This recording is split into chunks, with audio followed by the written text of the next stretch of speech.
ధరణి చట్టం ప్లేస్లో భూభారతి చట్టాన్ని ప్రభుత్వం తీసుకొచ్చింది. దీనిపైన పూర్తిగా అవగాహన కల్పించేందుకు ఇవాళ ప్రత్యేకంగా ధరణి చట్టం ప్లేస్లో భూభారతి చట్టం తేవడానికి గల కారణాలు ఏంటి, అసలు భూభారతి చట్టాన్ని ఏ విధంగా తయారు చేశారు, రైతులకు ఏ విధంగా ఉపయోగపడుతుంది అనే అంశం పైన ఈ చట్టము రూపొందించిన వారిలో కమిటీ సభ్యులుగా ఉన్న భూమి సునీల్ గారు మనతో ఉన్నారు.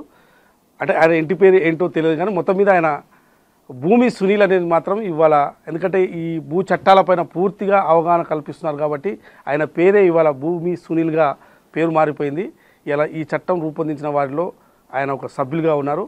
ఆయనతో ఈ చట్టాన్ని మొత్తం అవగాహన కల్పించేందుకు ఇవాళ ఈ స్పెషల్ ఇంటర్వ్యూ చేయడం జరుగుతుంది. నమస్తే సార్. నమస్తే. ఏంటి అసలు ధరణి చట్టం ప్లేస్లో భూభారతి చట్టం తీసుకురావడానికి గల కారణం ఏంటి అసలు? ఇప్పుడు ధరణి అయినా ఇప్పుడు వచ్చిన భూభారతి అయినా అంతకుముందు ఉన్న 1B కానీ కాసరా ఇవన్నీ కూడా గ్రామ స్థాయిలో భూమి యజమానుల రికార్డు, అంటే ఆ ఊళ్ళో ఎవరెవరికి భూమి ఉందని ఒక రికార్డులో రాసి పెడతాం. కాసరా పహాని 1B పాతవి మాన్యువల్గా ఉండేటివి ధరణికి వచ్చినాక కంప్యూటర్ రికార్డ్ అయింది. ఈ స్థానంలోనే కొత్త హక్కుల రికార్డు వస్తుంది. ఎందుకు అంటే ఈ రోజునున్న పరిస్థితుల్లో ఒకప్పుడైతే భూమి ఉంది దున్నుకుంటే చాలు, దానికి ఏ కాగితంతో పని లేదు. కానీ ఈ రోజున మీకు గనక భూమి ఉంటే దాన్ని మీరు అనుభవించాలన్నా, అమ్ముకోవాలన్నా, లేదా గవర్నమెంట్ ఇచ్చే ఏ బెనిఫిట్, రైతు భరోసా కావచ్చు లేదా రైతు బీమా కావచ్చు, ఏ మేలు పొందాలన్నా ఆ భూమి మీది అని చెప్పి ఒక కాగితం మీ దగ్గర ఉండాలి. ఆ భూమి మీది అని గవర్నమెంట్ రికార్డులో రావాలి. అదే హక్కుల రికార్డుల పుస్తకం అంటాం, దాన్ని ROR అంటాం. ఈ ROR 71 నుంచి ఏదైతే చట్టం అమలు జరుగుతుందో దాంట్లో భారీ మార్పులు తీసుకొచ్చి అప్పటి ప్రభుత్వం ధరణి పేరుతో ఒక కొత్త ROR చట్టాన్ని తీసుకొచ్చింది, ఒక కొత్త వెబ్సైట్ని రూపకల్పన చేసింది. ఈ ధరణిలో మీరు చూస్తే కనుక ఎంతమందికి అయితే భూమి ఉందో భూమి ఉన్న వాళ్ళలో 60-70% మందికి రికార్డులో తప్పులు వచ్చినాయి. నాకు భూమి ఉంది, నాకు పాస్ పుస్తకం రాలేదు, నాకు భూమి ఉంది, ధరణి పాస్ పుస్తకం వచ్చింది కానీ తప్పుల తడకగా ఉన్నాయి, పేరు తప్పుపడిందనో లేకపోతే విస్తీర్ణం తప్పుపడిందనో రకరకాల తప్పిదాలు ఉన్నాయి. ఇప్పుడు ఆ తప్పులు సరిచేసే వ్యవస్థ కూడా లేకుండా పోయింది ధరణి చట్టంలో. ఈ నేపథ్యంలో గడిచిన 5 ఏళ్ల కాలంలో 2020లో ధరణి వచ్చినప్పటి నుంచి ఇప్పటి వరకు చూసినట్లయితే ఎంత లేదన్నా ఓ 25 లక్షల మంది రైతు కుటుంబాలు ధరణి ఇబ్బందుల వల్ల బాధపడుతున్న సందర్భం. ఈరోజు చట్టం మారిస్తే తప్ప సమస్యలకు పరిష్కారం దొరకదు అని ఒక కంక్లూజన్కి వచ్చి ఏదైతే 2020లో హక్కుల రికార్డు చట్టం కొత్తది వచ్చిందో ధరణి పేరుతోటి ఆ చట్టం మారాలి, ఆ చట్ట స్థానంలో కొత్తది రావాలి అనే నిర్ణయం జరిగిన తర్వాత ఆ మేరకు వచ్చిందే ఈ రోజున భూభారతి చట్టం. ఈ చట్టం చేయడానికి ముందు అంటే ఎలాంటి కసరత్తు జరిగింది? 2020లో వచ్చిన చట్టము 2024లో ప్రభుత్వం అధికారంకి రాగానే ఒక కమిటీ వేసింది, ధరణి కమిటీ పేరుతోటి. నేను, పెద్దలు కోదన్ రెడ్డి గారు, ఒక 2 రెవెన్యూ అధికారులు, రేమండ్ పీటర్, మధుసూదన్ అని ఇంకొక 2 రెవెన్యూ అధికారులు, CCLA ప్రిన్సిపల్ సెక్రటరీ కూడా అందులో కన్వీనర్గా ఉన్నాడు. ఈ 5 మంది సభ్యుల గడిన కమిటీ దాదాపుగా ఒక 6 నెలల పాటు సమస్య మూలాలకు వెళ్ళే ప్రయత్నం జరిగింది. ఎందుకుంది సమస్య, పరిష్కారానికి ఏం చేయాలి, అన్ని డిపార్ట్మెంట్తో మాట్లాడటము, ప్రజలతో అభిప్రాయాలు తీసుకోవటం చేసిన తర్వాత ఒక నిర్ణయానికి రావడం జరిగింది. ఏంటంటే ఇందులో ప్రధానంగా మనం చట్టం మార్చాలనే నిర్ణయానికి వచ్చినాం. చట్టం మారాలనే నిర్ణయానికి వచ్చిన తర్వాత కూడా చట్టం రూపొందించి ఒక ముసాయిదా, నేను ఆ ముసాయిదాలో కీలకంగా పాల్గొన్నాను. 24 డ్రాఫ్ట్లు రాసాం. అది ప్రజల ముందుకు రావడానికంటే ముందు 24 సార్ల ముసాయిదాల మార్పులు చేసుకుంటూ వచ్చి 24వ కాపీ ప్రజల ముందుకు వచ్చింది. అసెంబ్లీ ముందుకు పోవటానికంటే ముందే ప్రజల ముందుకు వచ్చింది. ఇది వినూత్నం. ఎప్పుడో 20 ఏళ్ల కింద అట్లా జరిగేది. చట్టం చేసే ప్రక్రియ ఎట్లుండాలి అంటే చట్టం అసెంబ్లీలో చర్చ జరగాలి, ప్రజల్లో కూడా ఇన్పుట్ జరగాలి. కానీ గడిచిన 25 ఏళ్ళకి మనం ఏం చూస్తాము, చట్టం అసలు అసెంబ్లీలోనే చర్చ జరగదు. ఐ సావిట్ అని పాస్ అయిపోతుంది తప్ప ఎవరో 4 అధికారులు ప్రజాప్రతినిధులు కూర్చొని రాసుకుంటారు, అసెంబ్లీలో పోతుంది, ఒక రోజులో చట్టం అయిపోతుంది. ఇది అట్లా ఉండకూడదు.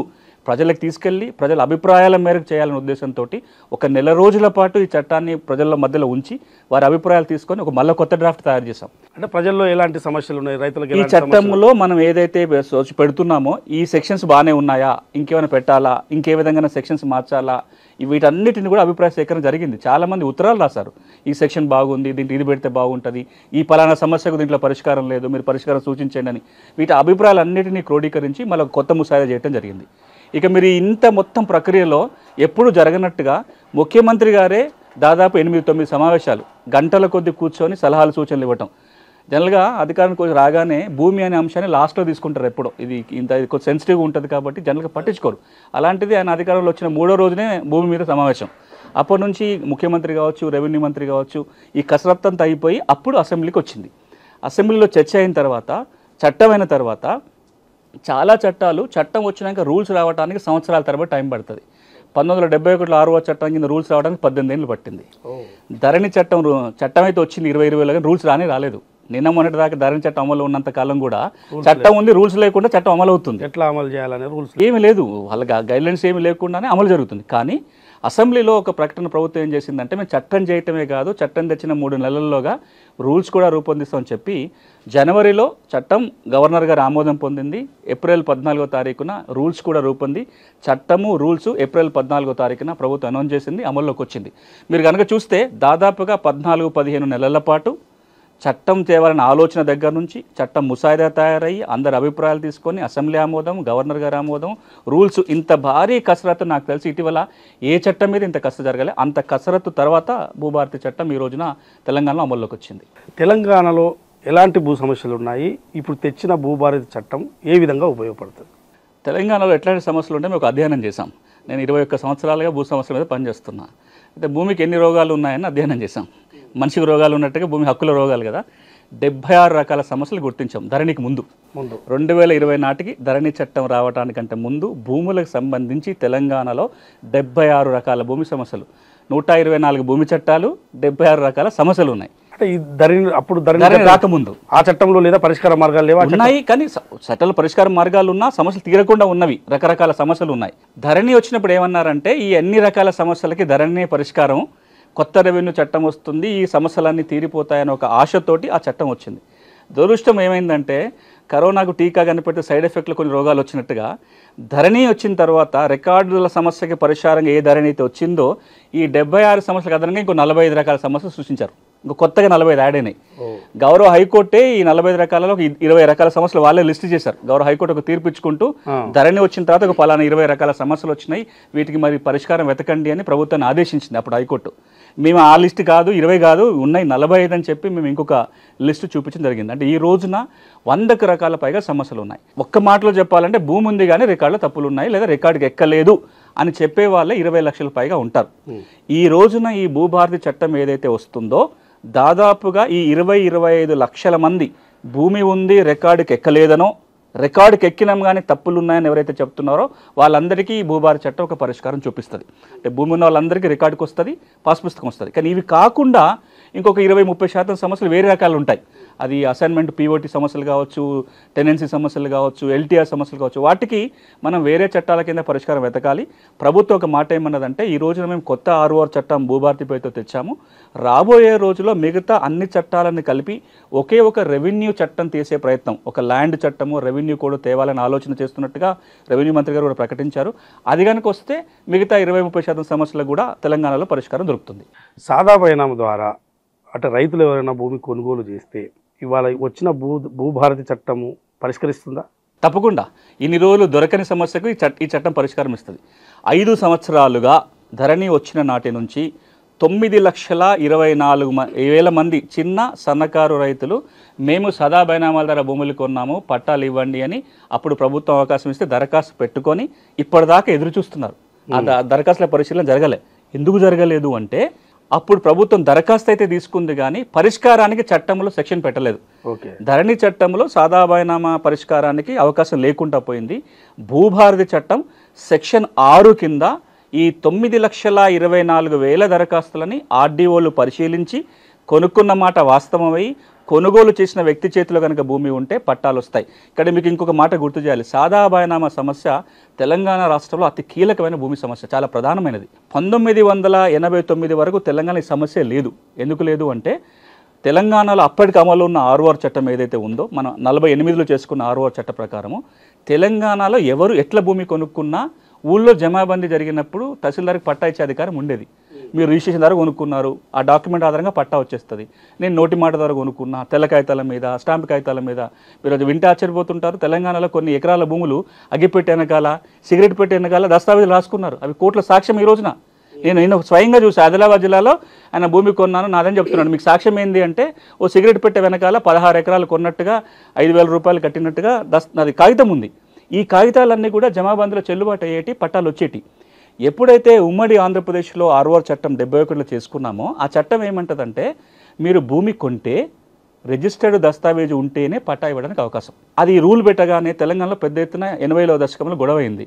ఇట్లా కనుక చేస్తే తెలంగాణ రైతాంగంలో 90% మందికి పట్టాలే రావు అనే ఒక ఒత్తిడి వస్తే 1989లో అప్పుడు ఆర్ఓఆర్ చట్టాన్ని మార్చి కొత్తగా ఒక సెక్షన్ పెట్టారు. అదేంటంటే సెక్షన్ 5A పేరుతోటి.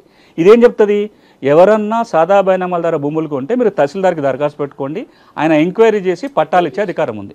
అట్లా 1989 నుంచి 2014 వరకు పలు దఫాలుగా దరఖాస్తులు తీసుకున్నారు, పట్టాలు ఇచ్చారు. 2016లో కూడా ఒకసారి ఇస్తే కొంతమందికి పట్టాలు వచ్చినాయి. కానీ 2020లో మరొక దఫా దరఖాస్తు తీసుకున్నారు, అవి ఇప్పుడు అపరిష్కృతంగా ఉన్నాయి. భూభారతి చట్టం ఇది అమల్లోకి వచ్చింది కాబట్టి ఇప్పుడు ఒక్క చిన్న మెలకు ఉంది ఇక్కడ దీంట్లో, ఇది వెంటనే పరిష్కారం కావడానికి ఏంటంటే 2020లో ఎప్పుడైతే ప్రభుత్వం దరఖాస్తు స్వీకరణ చేసిందో దాని మీద హైకోర్టులో ఒక ప్రజా ప్రయోజనాల వాద్యం దాఖలైంది. ఎందుకంటే చట్టమే లేకుండా దరఖాస్తులు తీసుకుంటున్నారంటే హైకోర్టు స్టే ఇచ్చింది, అసలు చట్టం లేదు కదా అని. ఇప్పుడు ప్రభుత్వం స్టే వెకేషన్ కోసం ప్రయత్నం చేస్తుంది. హైకోర్టులో స్టే వెకేట్ కాగానే భూభారతి చట్టం కింద 9,24,000 మంది రైతులకి పరిష్కారం దొరకబోతుంది. అయితే ఇప్పుడు ధరణి చట్టం కిందనే పాస్ పుస్తకాలు వచ్చి ఉన్నాయి. వాటిలో కొంత విస్తీర్ణం తక్కువ పడడం కానీ, సర్వే నెంబర్లు తప్పుపడడం కానీ, అదేవిధంగా ప్రభుత్వ భూమిగా కూడా పడ్డ దాఖలాలు ఉన్నాయి. వీటి అన్నిటికీ ఈ సమస్య పరిష్కారాలకు అన్ని చూపిస్తుందా అసలు ఈ చట్టం? ఇప్పుడు మీరు ప్రభుత్వం తెచ్చిన చట్టం మీరు అడిగేది చాలా చాలా కీలకమైన ప్రశ్న. ఎందుకంటే ఈ రోజున తెలంగాణ రైతాంగం ధరణికి సంబంధించిన కీలకమైన సమస్య ఇదే. నా పేరు ఎక్కింది, పాత బుక్ ఉంది, కొత్త బుక్ వచ్చింది. కానీ మీరు అన్నట్టుగా ఓ సర్వే నెంబర్ 4 నెంబర్ల భూమి ఉంటే ఒక నెంబర్ మిస్ అయింది. నాకు 4 ఎకరాలు ఉంటే 3 ఎకరాలే పడింది, 1 ఎకరం మాయమైపోయింది.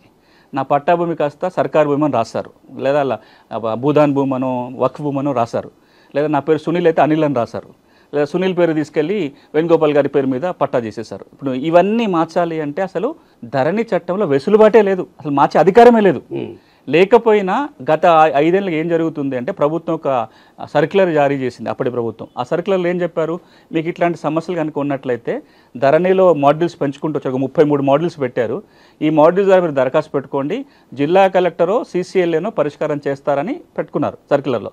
దీని మీద హైకోర్టులో కేసు నడుస్తుంది. హైకోర్టులో కేసు ఏంటంటే అసలు ధరణి చట్టములో ఎవరు సవరించడానికి అధికారమే లేనప్పుడు జిల్లా కలెక్టర్లు CCLA ఎట్లా సవరిస్తున్నారు అని కేసు నడుస్తుంది. ఇంకా బెంచ్ మీదకి రాలేదు అది. అది కనుక వస్తే గడిచిన 5 సంవత్సరాలుగా జరిగిన సవరణల మీద ఇప్పుడు ఒక పెద్ద ప్రశ్నార్థకం అవుతుంది. దాని గురించి మళ్ళీ తర్వాత మాట్లాడదాం.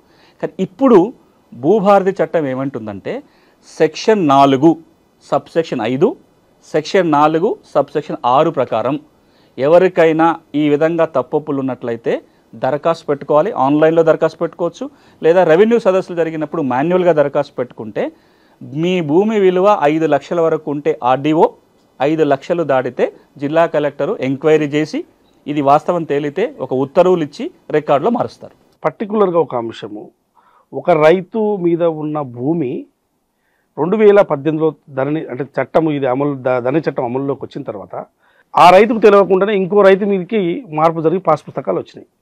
దీన్ని ఎట్లా చూడాలి, భూభారతి చట్టం ఎట్లా పరిష్కరిస్తుంది అంటే ఇక్కడ మనం 2 అంశాలు జ్ఞాపకం పెట్టుకోవాలి. ఒకటి, భూమి మీ చేతిలోనే ఉంది, రికార్డులో పొరపాటు జరిగింది, మీ పేరులో తప్పబడవచ్చు, లేదా మీ పేరు భూమి ఇంకో పేరుకి ఎక్కువ ఉండొచ్చు, కానీ భూమి మీ చేతిలోనే ఉంది. ఇది ఒక రకమైన సమస్య. రెండో రకమైన సమస్య ఏంటంటే మీ చేతికి భూమి కూడా పోయింది, రికార్డులో మార్చుకొని మీరు భూమి కూడా మీ నుంచి తొలగించబడింది. మొదటి రకం సమస్య తప్పకుండా భూభారతిలో పరిష్కారం చేయొచ్చు. భూమి మీ స్వాధీనంలో ఉంది, రికార్డుల పొరపాటు జరిగింది కాబట్టి RDO కానీ జిల్లా కలెక్టర్ కానీ ఎంక్వైరీ చేసి తప్పు జరిగింది నిర్ధారణ చేసుకొని రికార్డులో పేర్లు తొలగించుకొని నిజమైన భూ యజమాని పేరు నమోదు చేసే అధికారం ఈ రోజున భూభారతి చట్టం ఇస్తుంది. నిన్న మొన్నటి వరకు ఈ సమస్య కూడా కోర్టుకు వెళ్లాల్సిన పని ఉండే, ఇప్పుడు కోర్టుకు వెళ్లాల్సిన పని లేదు. కానీ మీ భూమి స్వాధీనం కూడా పోయిందనుకోండి, పట్టా భూమి స్వాధీనంలో కూడా లేదు, అప్పుడు భూమిని తిరిగి స్వాధీనపరిచే అధికారం రెవెన్యూ యంత్రాంగానికి ఉండదు. రికార్డులు తప్పు జరిగితే కరెక్షన్ చేయగలుగుతారు, కానీ భూమి తిరిగి స్వాధీనం పొందాలి అంటే మళ్ళీ కోర్టు ద్వారా స్వాధీనం పొందాలి. ఒకవేళ ఆ భూమి కనుక అసైన్మెంట్ భూమి అయితే మాత్రం ప్రభుత్వమే తిరిగి స్వాధీనపరుస్తుంది. భూభారతి చట్టంలో అంటే తనకున్న భూమి ఎక్స్టెంట్ కానీ సర్వే నెంబర్లు కానీ ఇవి హైడ్ చేసుకునే అవకాశం ఉందా? గతంలో ధరణిలో ఉంది అని విన్నాము. ధరణిలో ఏ పట్టాదారైనా రైట్ టు ప్రైవసీ అనే ఒక ఆప్షన్ ఉండేది. మీ రికార్డు మీరు హైడ్ చేసుకుంటే ఇంకెవరికి కనపడదు. ఆ బటన్ ప్రతి పట్టాదారికి అవకాశం ఉండేది. అట్లాంటి వెసులుబాటు దేశంలో ఏ రాష్ట్రంలో లేదు, కేవలం తెలంగాణలో అది ధరణిలోనే ఉంది. భూమి రికార్డులు పబ్లిక్ డాక్యుమెంట్. మీ పాస్ పుస్తకం మీ ప్రైవేట్ డాక్యుమెంట్, మీ ఆధార్ నెంబరు, మీ ఫోన్ నెంబరు మీ ప్రైవేట్ వివరాలు. కానీ ఆ ఊళ్ళో ఏ సర్వే నెంబర్ ఉంది, ఆ సర్వే నెంబర్లో ఎంత విస్తీర్ణం ఉంది, దాని పట్టదారు ఎవరు అనేది పబ్లిక్ రికార్డు. చాలా సందర్భాల్లో హైకోర్టు కావచ్చు, సుప్రీంకోర్టు కావచ్చు, సమాచార కమిషన్లు కావచ్చు, రాష్ట్రంలో కానీ దేశంలో ఏం చెప్పిందంటే భూమి రికార్డులు పబ్లిక్ రికార్డ్సు. అందుకే చాలా చోట్ల మనం తెలంగాణలో కొన్ని చోట్ల పహానీని గోడ మీద రాసినాం, పహానీని ప్రింట్లు తీసి ఇంటింటికి పంచిపెట్టినాం. ఇవేంది పబ్లిక్ రికార్డ్స్ కాబట్టి. ధరణిలో ప్రైవసీ అయిన పేరుతోటి చాలామంది వాళ్ళ పేర్ల మీద భూములు తెచ్చుకోవటం, తప్పుగాను ఎట్లనో అట్లాంటి వాళ్ళు హైడ్ చేసుకోవటం రకరకాలు జరిగినాయి. భూభారతి చట్టంలో గౌరవ ముఖ్యమంత్రి గారు, రెవెన్యూ మంత్రి గారి నిర్ణయం ఏంటంటే ఇప్పుడు రైట్ టు ప్రైవసీ ఆప్షన్ లేదు, ఆ బటన్ నొక్కడానికి అవకాశం లేదు. ఆ ఊళ్ళో ఏ సర్వే నెంబర్ ఉంటే అవి డిస్ప్లే అవుతాయి. మీ ఆధార్ నెంబర్ కనపడదు, మీ ఫోన్ నెంబరు కనపడదు, అవి ప్రైవేట్ వివరాలు కాబట్టి. కానీ ఆ ఊరిలో ఉన్న అన్ని భూములు, అన్ని సర్వే నెంబర్లు, వాటి ఓనర్ ఎవరైన పేరు వరకు దీనివల్ల ఏమవుతుందంటే ట్రాన్స్పరెన్సీ వస్తుంది. తర్వాత మిస్యూజ్ చేయడానికి లేదా ఎవరైనా గవర్నమెంట్ ల్యాండో భూదాన్ ల్యాండో మార్చుకొని పట్టా చేయించుకొని దాచుకోవడానికి అవకాశం రాదు. ధరణిలో ఉన్న వివరాలే మళ్ళీ భూభారతిలో ఉంటాయా, లేకుంటే దీన్ని ఎలా మార్పులు చేస్తే ఎలా మార్పులు చేస్తారా? ఇంకా చాలా మందికి ఏమంటున్నారంటే దీంతో క్రిటిసిజం ఏంది, ధరణి రికార్డే మళ్ళీ భూభారతిలో కొనసాగుతుందంట, ఏం మారింది, ధరణి భూభారతిగా కొనసాగుతుంది ఒక అనుమానం, అపోహలో ఉన్నారు. ఇది తప్పు. మీరు కనుక సెక్షన్ 4ను చూస్తే, భూభారతి చట్టం సెక్షన్ 4లో మీరు అడిగిన దానికి స్పష్టంగా సమాధానం ఉంటుంది. ఏమంటుంది చట్టం అంటే ధరణిలో ఉన్న రికార్డు భూభారతిలో తాత్కాలికంగానే కొనసాగుతుంది. ఏమవుతుంది తాత్కాలికంగా, తర్వాత ఏమవుతుందంటే ఒక 4 ఆప్షన్స్ పెట్టుంది దాంట్లో. ఒకటి, దీర్ఘకాలికంగా తెలంగాణ రాష్ట్ర ప్రభుత్వం భూముల రీసర్వే చేసి ఆ రీసర్వే ఆధారంగా కొత్త హక్కుల రికార్డు తయారవుతుంది. ఇది నెంబర్ 1. అది జరగడానికి చాలా టైం పడుతుంది కాబట్టి ఈ లోపల ప్రభుత్వం ఏమంటుందంటే మేమే ఒక స్పెషల్ డ్రైవ్ నిర్వహించి రికార్డులో తప్పొప్పులను సవరిస్తాము అనేది రెండో మాట. ఆ స్పెషల్ డ్రైవ్ కిందనే ఈ రోజున రాబోయే రోజుల్లో రెవెన్యూ సదస్సులు జరగబోతున్నాయి, రికార్డు సవరణ చేస్తారు. ఇక మూడోది, ఎవరైనా ఆ రికార్డులో తప్పొప్పులు ఉన్నాయని గుర్తించినట్లయితే వాటి మీద దరఖాస్తు పెడితే రికార్డు ప్యూరిఫికేషన్ జరుగుతుంది. 4వ ప్రక్రియ, మొత్తంగా కొత్త రికార్డు తయారు చేసే అధికారం కూడా ప్రభుత్వానికి ఈ రోజున భూభారతి చట్టం ఇస్తుంది. ఈ 4 వెసులుబాట్లు ఇంతకుముందు ధరణిలో లేవు. అంటే ఇప్పుడు ఏమవుతుందంటే మెల్లమెల్లగా ఒక 6 నెలల నుంచి సంవత్సర కాలంలో పూర్తి రికార్డు ప్రక్షాళన జరుగుతుంది. మీరు ఒక మాట అడగొచ్చు, మొత్తం రికార్డు ప్రక్షాళన చేసినాకనే భూభారతి తేవచ్చు కదా, కొందరు అంటున్నారు ఆ మాట. కానీ మీరు ఏ చట్ట ప్రకారం ప్రక్షాళన చేస్తారు? ఈ రోజున ధరణి తప్పులు ఉన్నాయి, ఏ చట్ట నియమం ప్రకారం దాన్ని సవరిస్తారు? దానికి ఒక చట్టం ఉండాలి కదా. ఇప్పుడు భూభారతి అందుకే చట్టం చేసింది. చట్టం చేసి ఈ తప్పులను సవరించే అధికారం మనం రెవెన్యూ యంత్రాంగానికి ఇచ్చాం. మరి ఇంకో మాట అడగొచ్చు, కొత్త చట్టం చేసుకున్నాక ఒక 4 నెలల్లో 3 నెలల్లో మొత్తం అన్నీ ఆపేసి ప్రక్రియ చేయొచ్చు కదా అని. అట్లా జరిగింది పోయినసారి 2020లో ధరణి వచ్చినప్పుడు మీకు జ్ఞాపకం ఉంటుంది. ఓ 4 నెలలు 6 నెలల పాటు రిజిస్ట్రేషన్లు ఆగిపోయినాయి, రెవెన్యూ కోర్టులు ఆగిపోయినాయి, మ్యూటేషన్లు ఆగిపోయినాయి. దానివల్ల జనం చాలా ఇబ్బంది పడ్డారు. ఈరోజు మళ్ళీ అలాంటి ఇబ్బందులు రావద్దని దీన్ని తాత్కాలికంగా కొనసాగిస్తూ కొత్త రికార్డు తేబోతున్నాము. 1 సంవత్సర కాలంలో పూర్తి కొత్త రికార్డు వస్తుంది. ధరణి వెబ్ పోర్టల్ స్థానంలో భూభారతి పోర్టల్ వచ్చిందా, లేకుంటే వస్తే దాంట్లో ఎలాంటి మార్పులు జరిగాయి? ఇప్పుడు ధరణి స్థానంలో భూభారతి పోర్టల్ వచ్చింది. కానీ మీరు ఏదైతే ఈ రోజున భూభారతి పోర్టల్ చూస్తారో పాత దాన్ని పూర్తిగా మార్పు చేర్పులతో వచ్చిన రికార్డు.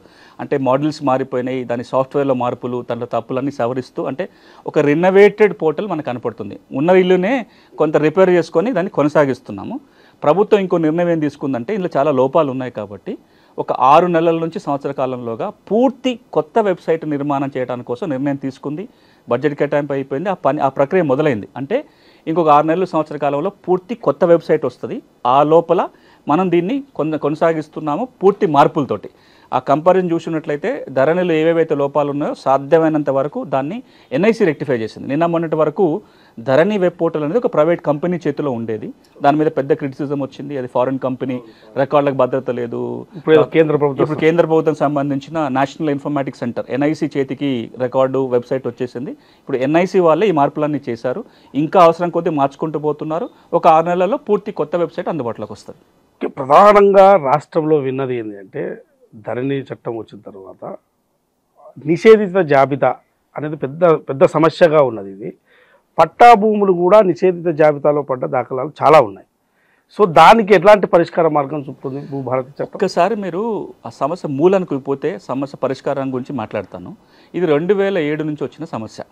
2007లో మనము రిజిస్ట్రేషన్ చట్టంలో ఒక సవరణ చేసుకొని సెక్షన్ 22A కొత్తగా చేర్చాం రిజిస్ట్రేషన్ యాక్ట్లో. ఇది ఎందుకు పెట్టామంటే అప్పుడు కోనేరు రంగారావు ల్యాండ్ కమిటీ సిఫార్సు మేరకు పెట్టాల్సి వచ్చింది. ఎందుకు అంటే ఏ భూమిని అయితే అమ్మకూడదో ఆ భూముల రిజిస్ట్రేషన్ కూడా జరుగుతున్నాయి. ప్రభుత్వ భూమి, అసైన్మెంట్ భూమి, సీలింగు, ఎండోన్మెంటు, వక్ఫ్ ఇవన్నీ అమ్మకాలు కొనుగోలు జరగకూడదు, కానీ రిజిస్ట్రేషన్ జరుగుతున్నాయి. ఎందుకు అంటే సబ్ రిజిస్ట్రార్కి రిజిస్ట్రేషన్ తిరస్కరించే అధికారం లేదు. సబ్ రిజిస్ట్రార్ అనేవాడు డాక్యుమెంట్ రిజిస్టర్ చేస్తున్నాడు కానీ టైటిల్ రిజిస్ట్రేషన్ చేయట్లా. మరి ఈయన తిరస్కరించే అధికారం కల్పించడం కోసం ఈ సెక్షన్ 22 ఏమంటుందంటే ఏ భూములనైతే రిజిస్ట్రేషన్ చేసుకోకూడదో ఆ జాబితాని జిల్లా కలెక్టరు సబ్ రిజిస్ట్రార్కి పంపాలి అని మీరు చెప్పారు. అట్లా 2007 నుంచి ఆ జాబితా తయారు చేసి సబ్ రిజిస్ట్రార్లకు పంపారు. ఇవి నేను చెప్పిన కేటగిరీ భూములు మాత్రమే ఆ లిస్టులో ఉంటే మనం అందరం సంతోషపడాలి. కానీ ఆ జాబితా తయారైనప్పుడు చాలా చోట్ల రకరకాల కారణాల వల్ల పట్టా భూములు కూడా కలిసిపోయినాయి. దాంట్లో ఓ సర్వే నెంబర్లో 4 ఎకరాలు ఉంది, ఎకరం వక్ఫ్ భూమి ఉంది, 3 ఎకరాలు పట్టా భూమి ఉంది, మొత్తం నెంబరు నిషేధ జాబితాలో పెట్టారు. ఓ సర్వే నెంబర్లో 4 ఎకరాల గవర్నమెంట్ ల్యాండ్ ఉంది, ఇంకో 6 ఎకరం పట్టా ల్యాండ్ ఉంది, మొత్తం లిస్టులో పోయింది. అంటే 50 ఎకరాలు ఉంటే 50 ఎకరాలు పోయిపోయింది. అంటే ఏదో ఒక కారణంతో పట్టా భూమి కూడా ఈ రోజున నిషేధ జాబితాలో చేరింది. నిషేధ జాబితాలో ఉండి పెళ్లికో ఏదో వైద్యానికో విద్య కోసమో ఆ భూమి అమ్ముకుందామని తీరాపోతే రిజిస్ట్రేషన్ జరగట్లా. సామాన్యుడు చాలా ఇబ్బంది పడుతున్నాడు. దాన్ని తొలగించాలంటే ఏ చట్టం కింద తొలగించాలి?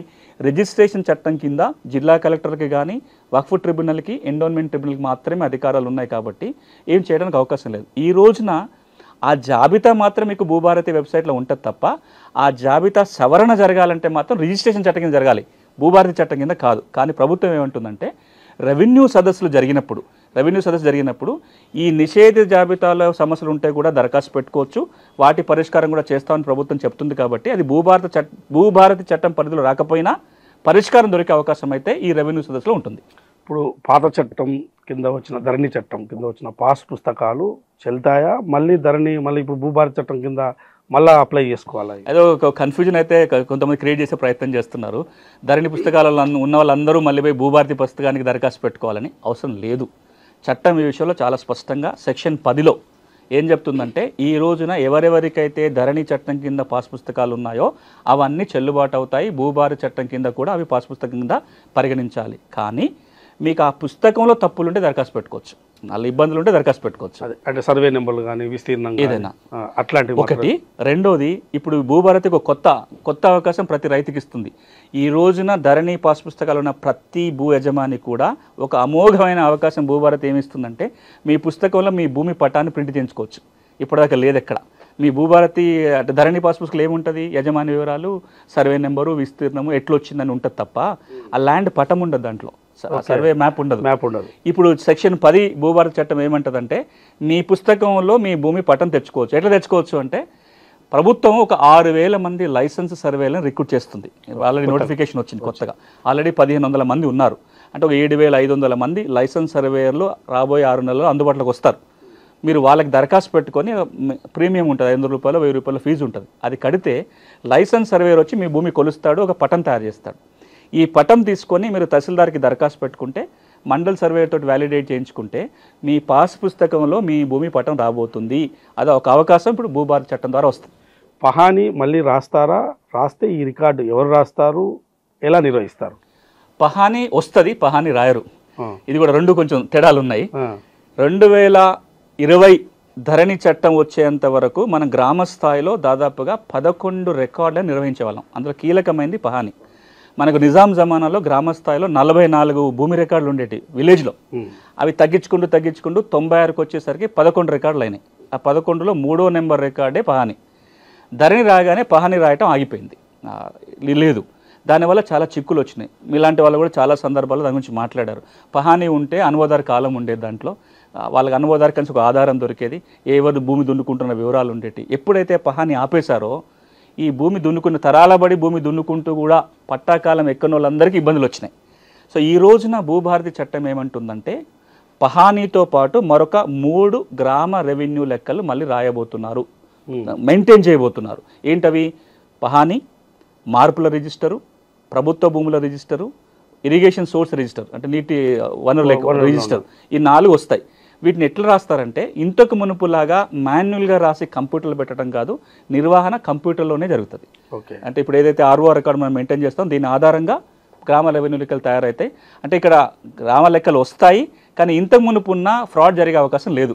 ఒకప్పుడు మాన్యువల్ రికార్డు ఉండగానే రౌండ్ ఆఫ్ చేసి వేరే వాళ్ళ పేరు రాయటము, పేజీలు చింపెట్టము ఇట్లాంటివి కాకుండా రికార్డు ఉంటుంది, డిజిటల్ ఫామ్లో ఉంటుంది కాబట్టి సేఫ్టీ ఉంటుంది, చేతి రాత పహాని మళ్ళీ రాదు. ఇంకొకటి ప్రధానమైంది ఈ అనుభవదారు, అదేవిధంగా కాస్తు సాగు, వాస్తవంగా సాగు చేసేవారు, ఇవన్నీ ఎట్లా ఇప్పుడు భూభారతి చట్టంలో మెయింటైన్ చేస్తారా? తెలంగాణలో ఈ అంశం మీదనే చాలా పెద్ద ఎత్తున చర్చ జరిగింది. ధరణి వచ్చిన తర్వాత ఒక పెద్ద ఇబ్బంది ఏమొచ్చిందంటే తెలంగాణ మీకు తెలియంది కాదు, తెలంగాణ నేపథ్యంలో చూస్తే కొంత లక్షల కుటుంబాలు భూమి దున్నుకుంటున్నారు, తరాలుగా వాళ్ళ చేతిలోనే ఉంది, కానీ ఎప్పుడు పట్టాకెక్కలేదు. వాళ్ళు అనుభవదారుగానే కొనసాగుతున్నారు. పహానీలో అనుభవదారు కాలంలో పేరు వచ్చింది. అది తెలంగాణ రైతాంగ సాయుధ పోరాటం ఫలితం కావచ్చు, నక్సల్బరీ ఉద్యమం ఫలితం కావచ్చు, లేదా భూస్వాములు ఊళ్ళకి వెళ్ళిపోయినప్పుడు కావచ్చు, వాళ్ళ తక్కువ ధరకు అమ్ముకొని పోయి చిన్న చిన్న రైతులు ఆ భూములు 30 ఏళ్ళు 40 ఏళ్ళు 50 ఏళ్ళు 60 ఏళ్ళుగా దున్నుకుంటున్నారు. కానీ వీళ్ళు పట్టా చేయించుకోలే, వాళ్ళ కాగితాలు కూడా లేకపోవచ్చు. వీళ్ళందరూ ఎక్కువ శాతం ఏమైంది, కేవలం అనుభవదారు కాలంలో పేరు వచ్చింది, పట్టా కాలంలో ఆ పాత పట్టాదారు పేర్లే కొనసాగింది. ధరణి ఎప్పుడైతే వచ్చిందో ఈ అనుభవదారు కాలం ఎగిరిపోయింది, పట్టా కాలంలో ఉన్నోడికి ధరణి పాస్ పుస్తకం వచ్చింది. ఈ కాస్త ఆధారం కూడా అనుభవదారులో ఉన్నవాడికి లేకుండా పోయింది. అందులో కొద్దిమంది సాదా బనవలు చేయించుకొని పట్టాలు తెచ్చుకొని ఉన్నారు. చాలా చోట్ల మనం తెలంగాణ ఇప్పుడు ఏమింటున్నామంటే ఇంకా భూమి దున్నుకుంటున్నాము, కానీ ఎవరో ధరణి బుక్ తెచ్చుకొని రైతు భరోసా తెచ్చుకుంటున్నారు. వాళ్ళు భూమికి వచ్చే ప్రయత్నం చేస్తున్నారు, ఇంజక్షన్ ఆర్డర్లు తెచ్చుకుంటున్నారు, బలవంతంగా భూముల నుంచి తొలగించే ప్రయత్నం చేస్తున్నారు. వీళ్ళకి ఆధారం ఏంటి, ఎవరైతే ఈ రోజున భూమి యజమాని అయి ఉండి పట్టాకెక్కకుండా కాస్తు కాలంలో మాత్రమే ఉన్నారో వాళ్ళకు ఒక వెసులుబాటు దొరికే అవకాశం భూభారతి ఇస్తుంది. రేపు పొద్దున పహాని నిర్వహణ మళ్ళీ మొదలైతే అందులో వీళ్ళ వివరాలు రాసే అవకాశం ఉంటుంది. కొన్ని వేల మందికి యజమాని అయ్యుండి, మనమే ఆక్రమణదారుల గురించో బలవంతంగా లాక్కున్న వాళ్ళ గురించి మాట్లాడేట్లా, భూమి యజమాని అయి ఉండి పట్టాకాలంకి ఎక్కకుండా కేవలం అనుభవంలో మాత్రమే ఉన్న వాళ్ళకి ఈ భూభారతి ఒక భరోసా ఇవ్వనుంది. ఓకే, మీరు చెప్పిన దాంట్లో రిలేటెడ్గానే భూమి ఉండి కూడా ధరణి అంటే కొత్తగా చట్టం ప్రకారం ఒక పాస్ పుస్తకం రాకుండా ఉన్నది ఇప్పుడు చాలామందికి, వారికి ఇప్పుడు వచ్చే అవకాశం ఉందా? తప్పకుండా. సెక్షన్ 4 సబ్ సెక్షన్ 6 స్పష్టంగా ఏం చెప్తుందంటే ఎవరికైనా భూమి ఉండి, భూమి మీద హక్కులు ఉండి రికార్డుకి ఎక్కకుండా ఉన్న వాళ్ళు ఉంటారో ఈ సెక్షన్ 4 సబ్ సెక్షన్ 6 కింద దరఖాస్తు పెట్టుకుంటే ఆర్డీఓ కానీ జిల్లా కలెక్టర్ కానీ ఎంక్వైరీ చేయాలి, నోటీసులు ఇవ్వాలి, ఫీల్డ్కి వెళ్ళి ఎంక్వైరీ చేసి మీరు భూమిలో ఉన్నమాట వాస్తవం, మీకు హక్కులు ఉన్నమాట నిర్ధారణ కనుక అయితే ఆర్ఓఆర్లు నమోదు చేయొచ్చు, వారికి పాస్ పుస్తకాలు జారీ చేయడానికి చట్టం అవకాశం కల్పిస్తుంది. ఇప్పుడు ఈ భూభారతి చట్టంలో భూమి క్రయ విక్రయాలు రిజిస్ట్రేషన్ విధానంలో కొత్తగా ఏమైనా మార్పులు తెచ్చారా? తెస్తే ఏంటివి అవి? ఒక 3 కీలక మార్పులు వచ్చినాయి. వాటి గురించి మాట్లాడే ముందు ఇప్పుడు ఏం జరుగుతుందో చూద్దాం. ఈ రోజున మీరు తెలంగాణలో వ్యవసాయ భూమి కొనాలనుకుంటే ఇప్పుడు ఏం జరుగుతుంది అంటే భూభారతి రాకముందు ఏం జరిగేది, మీరు ఒక స్లాట్ బుక్ చేసుకోవాలి, ధరణి పోర్టల్కి వెళ్ళి కానీ ఈ సేవా సెంటర్కి వెళ్ళి తహసీల్దార్ దగ్గర డే టు టైం బుక్ చేసుకోవాలి. అది చేయాలంటే మీరు ఫీజు కట్టాలి, stamp duty, registration fees, mutation fee కడితే మీకు ఒక డే టు టైం ఇస్తారు. ఆ రోజున మీరు అమ్మేవాళ్ళు కొనేవాళ్ళు తహసీల్దార్ ముందుకు వెళ్తే ఆయననే ఒక ఫార్మాట్ ఉంటుంది, రిజిస్టర్ డాక్యుమెంట్, ఆ డాక్యుమెంట్లో ఫిల్ చేసి ప్రింట్అవుట్ వచ్చేస్తుంది, రిజిస్ట్రేషన్ అయిపోతుంది, వెంటనే హక్కుల రికార్డులో మార్పు చేసి మ్యూటేషన్ జరిగిపోతుంది, కొత్త పాస్బుక్ జారీ చేయటమో కొన్నాయన కనుక ఆల్రెడీ పాస్బుక్ ఉంటే దాంట్లో ఎంట్రీ చేసి ఇచ్చేస్తాడు. ఇది ప్రక్రియ. ఇప్పుడు భూభారతి వచ్చిన తర్వాత కూడా ఈ ప్రక్రియ కొనసాగుతుంది కొన్ని 3 మార్పులతోటి. అసెంబ్లీలో కూడా చర్చ జరిగినప్పుడు ప్రభుత్వం నుంచి ముఖ్యమంత్రి గారు కానీ రెవెన్యూ మంత్రి గారు ఏం చెప్పారు, ధరణిలో ఏదైనా కొద్దిగా మంచి ఉంది అంటే అది ఇదే, అంటే రిజిస్ట్రేషన్ జరగగానే మ్యూటేషన్ జరిగిపోయి చేతికి పుస్తకం వస్తుంది, మాకు ఎట్లాంటి బేషల్ జాతులు లేవు, మంచి ఉంటే కొనసాగిస్తామన్నారు. ఇది కొనసాగుతుంది, కానీ దీంట్లో 3 లోపాలు ఉన్నాయి. అది సరిదిద్దే ప్రయత్నం భూభారతిలో జరిగింది. ఒక లోపం ఏంటంటే మీరు ధరణి చట్టం వచ్చేంత వరకు మీరు ఎప్పుడైనా రిజిస్ట్రేషన్ పోయినప్పుడు మీ దస్తావేజ్ మీరే రాసుకునేది, అలా అన్ని వివరాలు ఉండేటివి, దాని చరిత్ర కూడా రాసేటోళ్ళు, అమ్మటానికి ఎక్కడి నుంచి వచ్చింది, ఆయనకి ఇంకెక్కడి నుంచి వచ్చింది, దాని దారులు ఏంటి, ఇంకేమైనా ఇబ్బందులు ఉన్నాయి, అవన్నీ కూడా దస్తావేజులు ఉండేవి. ధరణికి వచ్చినాక ఏమైందంటే అది ఒక ఫార్మాట్కి వచ్చేసింది, అలా అమ్మిటైన కొనిటైన వివరాలు, భూమి వివరాలు తప్ప ఇంకేం చరిత్ర ఉండదు దాంట్లో.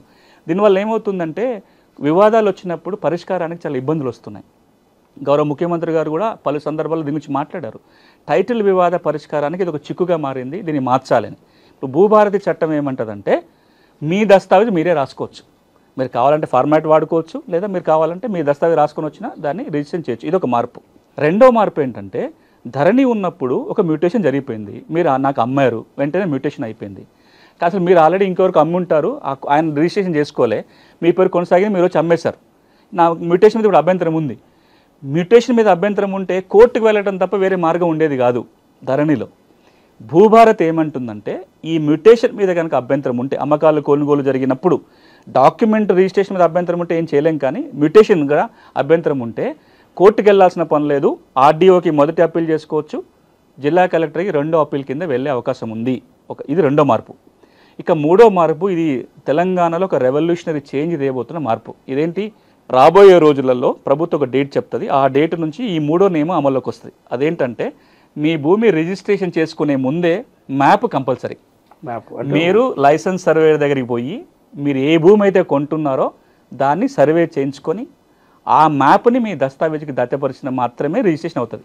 దీని మీద చాలామందికి అనుమానాలు వస్తున్నాయి. అంటే మ్యాప్ ఎట్లా తయారు చేస్తారు, ఎవరు చేస్తారు, దాని మీద మాట్లాడుకోవాలి. బట్ ఈ మ్యాప్ రావటం వల్ల ఏమవుతుందంటే ఒక 5 ఏళ్ళ 10 ఏళ్లలో తెలంగాణలో గ్రామాల్లో సగం పైగా భూమి కొత్తగా సర్వే అయిపోతుంది. దీన్ని మనం ఇంక్రిమెంటల్ సర్వే అంటాం. అంటే ఎప్పుడెప్పుడు లావాదేవీ జరిగితే ఆ భూమికి సర్వే అయిపోతుంది. దానివల్ల మన రీసర్వే సమస్య నుంచి బయటపడడానికి ఉంటుంది. ఇది మనం కొత్తగా చేయటం కాదు. కర్ణాటక రాష్ట్రంలో గడిచిన 16 సంవత్సరాలుగా ఈ మోడల్ అమలు జరుగుతుంది. మంచి ఫలితాలు వచ్చినాయి. నేను కర్ణాటక విజిట్కి పోయినప్పుడు, నేను కోదండరెడ్డి గారు అక్కడ ఉన్న ఇష్యూస్ను అర్థం చేసుకోవడానికి పోయినప్పుడు రెవెన్యూ మంత్రి గారు ఒక మాట అన్నారు. అక్కడ రెవెన్యూ మంత్రి గారు, నేను వారిని అడిగా, కర్ణాటక రాష్ట్రము కంప్యూటరీకరణ చాలా ముందు మొదలుపెట్టిన వాళ్ళు. 2004 నుంచే కంప్యూటరీకరణ జరుగుతుంది. కర్ణాటక రాష్ట్రంలో భూ రికార్డులు ఇంత బాగా ఉండటానికి ప్రధాన కారణం ఏంటి అని అడిగితే నాకు మాట అన్నాడు. ఎవరు చేశారో ఎందుకు చేశారో తెలియదు. ఒక 16 ఏళ్ల కింద అప్పుడున్న అధికారి కావచ్చు, మంత్రి కావచ్చు, ఈ రిజిస్ట్రేషన్కి ముందు మ్యూటేషన్కి ముందు మ్యాప్ కంపల్సరీ ఒక రూల్ పెట్టారు. దానివల్ల కర్ణాటకలో రికార్డ్ అంతా సెటరేట్ అయింది అని చెప్పారు. ఈ విషయం మన దగ్గర అధికారులతో చర్చిస్తే చాలామంది అధికారులు చెప్పిన మాట, అవును మనం ఎప్పుడో చేసి ఉండాల్సింది, కనీసం ఇప్పుడైనా ఆ రూల్ కనుక పెడితే ఇంకో 5 ఏళ్లలో 10 ఏళ్లలో మన రికార్డు చాలా వరకు ప్యూరిఫై అయిపోతుంది. అందరు దీన్ని ఆమోదించిండ్రు. ఆ రూలు ఈ భూభారతిలో రాబోతుంది. క్రయ విక్రయాల వల్ల అంతా సర్వే జరుగుతుంది. ఇప్పుడు మీరు ఇళ్ల స్థలాలు కొనుక్కున్నప్పుడు దస్తావేజ్ లాస్ట్ పేజీలో ఒక రఫ్ మ్యాప్ ఉంటుంది. అది రఫ్ వేసుకున్న మ్యాప్. ఇదే మనం ఒక లైసెన్స్ సర్వేర్ పోయి జీపీఎస్ ఉంటుంది కాబట్టి లాంగిట్యూడ్ లాటిట్యూడ్స్ అక్షాంశాలు రేఖాంశాలు ఫిక్స్ చేసి కనుక మ్యాప్ తయారు చేస్తే గెట్టు తగాదాలు, ఏది కొనం ఏది కొనం, డబుల్ రిజిస్ట్రేషన్స్, ఇవన్నీ కూడా మనం నిరోధించడానికి ఈ నియమం ఉపయోగపడుతుంది. ధరణి పార్ట్ బి సమస్యలు, అసలు చాలా సమస్యలు ఉన్నాయి. అసలు ధరణి పార్ట్ బి అంటే ఏంటి? ఈ సమస్యలకు ఈ భూభారతి చట్టం పరిష్కారం చూపుతుందా? పరీక్ష రాసేటప్పుడు గొట్టు ప్రశ్నలు ఉన్నాయి, తర్వాత రాస్తాను పక్కన పెట్టుకుని పార్ట్ బి ఈజీగా ఉన్నాయి రాసేసినాం. గొట్టుకున్నాయి తర్వాత రాద్దామని కనీసం పరీక్ష టైం అయిపోయినప్పుడు అని రాయాలి కదా. ఇది పార్ట్ బి ఏంటంటే పరీక్ష టైం అయిపోయినా కూడా రాయటం మానేసినాయి. భూ రికార్డుల ప్రక్షాళన జరిగినప్పుడు 2017లో అన్ని క్లియర్గా ఉన్నాయన్నింటినీ ముందు రికార్డుకి ఎక్కిచ్చేశారు. 2017 LRUP ఏవైతే చిన్న చిన్న సమస్యలు ఉన్నాయనో, లేదా కొద్దిగా వెరిఫికేషన్ చేయాలనో, లేదా ఒక పలానా కాగితం లేదనో ఈ తర్వాత చూద్దాన్ని పక్కన పెట్టారు. ఇవి మళ్ళీ ఎక్కియొచ్చులే తర్వాత అని అట్లా ఎక్కేయకుండా మిగిలిపోయినాయే పార్ట్ బి. తెలంగాణలో పార్ట్ బిలో 18 లక్షల ఎకరాల భూమి ఉంది. ఎందుకు పెట్టారు పార్ట్ బిలో అని మేము అంకెలు అడిగాం ధరణి కమిటీలో ఉన్నప్పుడు. 23 రకాల కారణాలతోటి పార్ట్ బిలో పెట్టారు. ఎట్లాంటి కొన్ని చిన్న కారణాలు అంటే మీరు ఆధార్ నెంబర్ ఇవ్వలేదని పార్ట్ బిలో పెట్టారు, ఆధార్ నెంబర్ మ్యాచ్ కావట్లేదని పార్ట్ బిలో పెట్టారు, కేసు ఉంటే పార్ట్ బిలో పెట్టారు, అంటే రకరకాలుగా.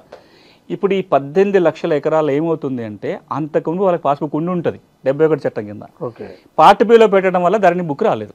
ఎంతమంది ఉన్నారో ఒకసారి మీరు అంకెలలో చూస్తే, నిన్న మొన్న ప్రభుత్వం ఏర్పడిన తర్వాత మేము ఆచారంలో పైలట్ చేస్తే 10 గ్రామాలలోనే 2000 మందికి సమస్య ఉంటే 350 మంది పార్ట్ బి వాళ్ళే, అంటే పాత బుక్ ఉంది కొత్త బుక్ రాలేదు.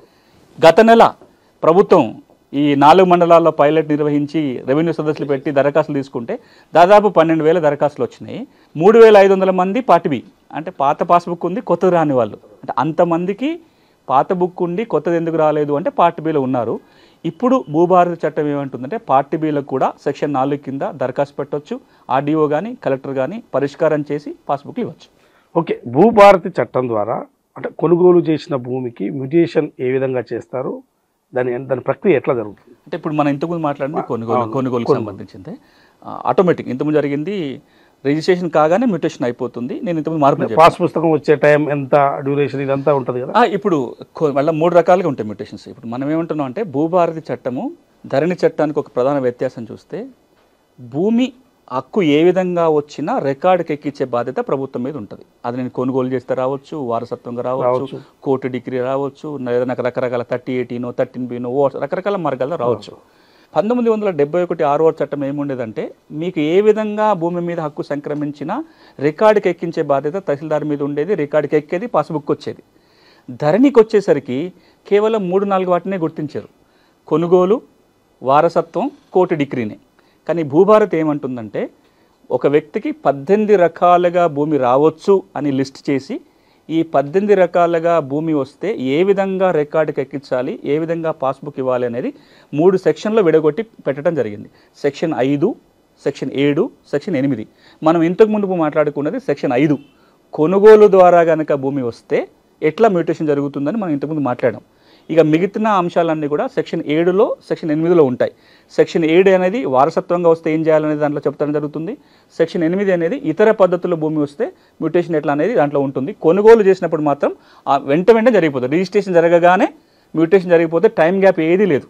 మీ డాక్యుమెంట్ దస్తావేజు రిజిస్ట్రేషన్ అయిపోతుంది, వెంటనే మ్యూటేషన్ అయ్యి మీ చేతికి పాస్బుక్ వస్తుంది. వారసత్వంగా భూమి వస్తే ఆ భూమిని ఎట్లా అంటే పట్టా పొందాలి, ఎట్లా పాస్ పుస్తకం పొందాలి? ఇది కూడా ధరణి చాలా సమస్యలు సృష్టించింది. మీకు వారసత్వంగా భూమి వస్తే అంటే పట్టదారు చనిపోతే భూమి రావచ్చు, లేదా పట్టదారు వీలునామా రాసిపోతే వీలునామా ద్వారా భూమి రావాలి. ఇట్లా ఏ పద్ధతిలో వచ్చినా ధరణి చట్టం ఏమంటుండేనంటే వారసులు ఒక స్టేట్మెంట్, జాయింట్ స్టేట్మెంట్ రాసుకొని ఎకరానికి 2500 మ్యూటేషన్ ఫీ కడితే డే టు టైం వస్తుంది. ఆ రోజున తహసీల్దార్ దగ్గరికి పోతే తహసీల్దారు మ్యూటేషన్ చేసేస్తాడు రికార్డు చూసుకొని. విచారణ చేసే అధికారం తహసీల్దార్కి లేదు. దీనివల్ల రాష్ట్ర వ్యాప్తంగా చాలా చిక్కులు వచ్చినాయి. ఉదాహరణకి ఓ పట్టదారు చనిపోయిండు, ఆయనకు 4 పిల్లలు ఉన్నారు, 2 ఊళ్ళో ఉంటున్నారు, 2 హైదరాబాద్లోనో దుబాయ్లోనో ఉన్నారు. ఈ ఊళ్ళో ఉన్న 2 మేమే వారసులమని చెప్పి ఓ స్టేట్మెంట్ రాసుకొని పోయి మాకు చెరి సగం వాటాను రాసుకొని పోతే కూడా మ్యూటేషన్ అయిపోయింది. ఎందుకంటే వారసులు ఎవరో ఎంక్వైరీ చేసే అధికారం తహసీల్దార్కి లేదు కాబట్టి. ఇట్లాంటి చిక్కులు రాకుండా ఉండాలి అంటే వారసుల వీళ్ళేనా, వీళ్ళ వారసుల మధ్యలో ఉన్న వివాదం ఉందా, ఆడపిల్లలు కూడా వాళ్ళకి హక్కు ఉంటుంది, అది కూడా విచారణ జరగాలి. ఇవన్నీ చేయాలి అంటే ధరణి చట్టంలో తహసీల్దార్కి అధికారం లేకపోవటం వల్ల ఇబ్బందులు వస్తున్నాయి గుర్తుపెట్టుకొని. ఇప్పుడు భూభారతి చట్టం ఏమంటుందంటే మీకు పట్టదారు చనిపోతే వారసత్వంగా భూమి వచ్చినా, లేదా మీ దగ్గర వీలునామా ఉన్నా ఒక జాయింట్ స్టేట్మెంట్ రాయటం కానీ, లేదా మీ వీలునామా కాగితాన్ని కానీ దరఖాస్తుతో పాటు పెట్టి తహసీల్దార్కి అప్లై చేయాలి. తహసీల్దార్కి అప్లై చేయగానే వెంటనే మ్యూటేషన్ జరగదు.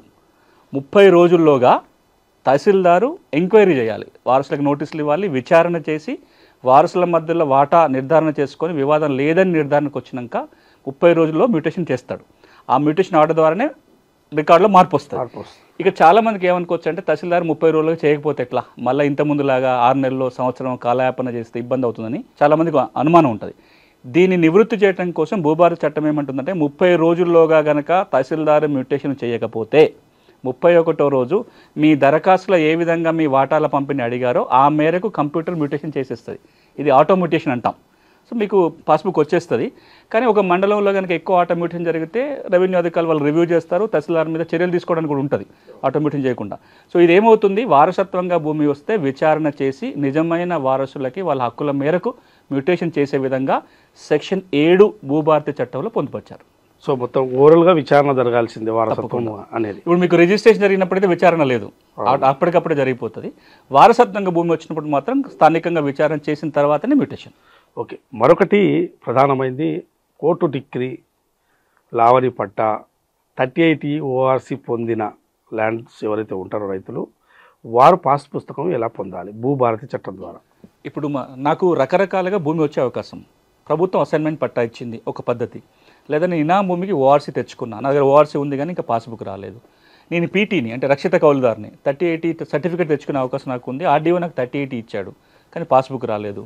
లేదు నేను అసైన్మెంట్ భూమి కొనుగోలు చేశా, భూమి లేని పేద వ్యక్తి కనుక అసైన్మెంట్ భూమి కొంటే 2017 డిసెంబర్ 31 కంటే ముందు వాళ్ళకి పట్టా ఇవ్వచ్చు, ఇచ్చే అధికారం కలెక్టర్కి ఉంటుంది.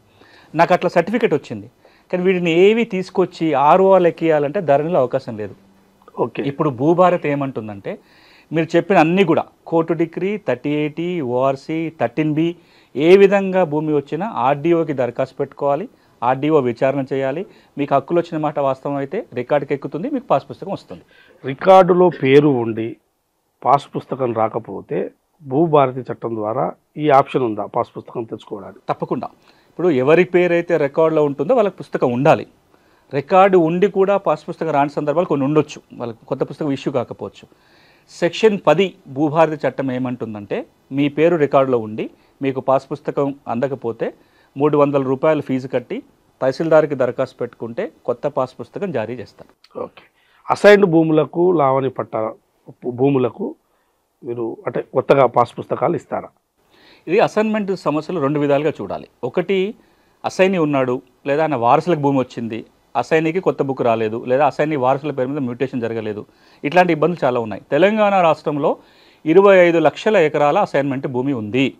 ఇందులో మీరు అసైనీ అయి ఉన్నా లేదా అసైనీ వారసులకు మ్యూటేషన్ జరగాలన్నా సెక్షన్ 8 కింద పట్టా తెచ్చుకునే అవకాశం ఉంది. మీరు దరఖాస్తు పెట్టొచ్చు, పాస్బుక్ వస్తుంది. కానీ ఇక్కడ అడుగుతున్నది ఏంటంటే మేము అసైన్మెంట్ భూములను కొనుక్కున్నాము, మాకు పట్టా కావాలని అడుగుతున్నారు. దాని మీద మనం ఈ చట్టం కింద ఉండదు. అసైన్మెంట్ భూములు కొంటే పట్టా ఎట్లా అనేది పిఓటి చట్టం కింద ఉంటుంది.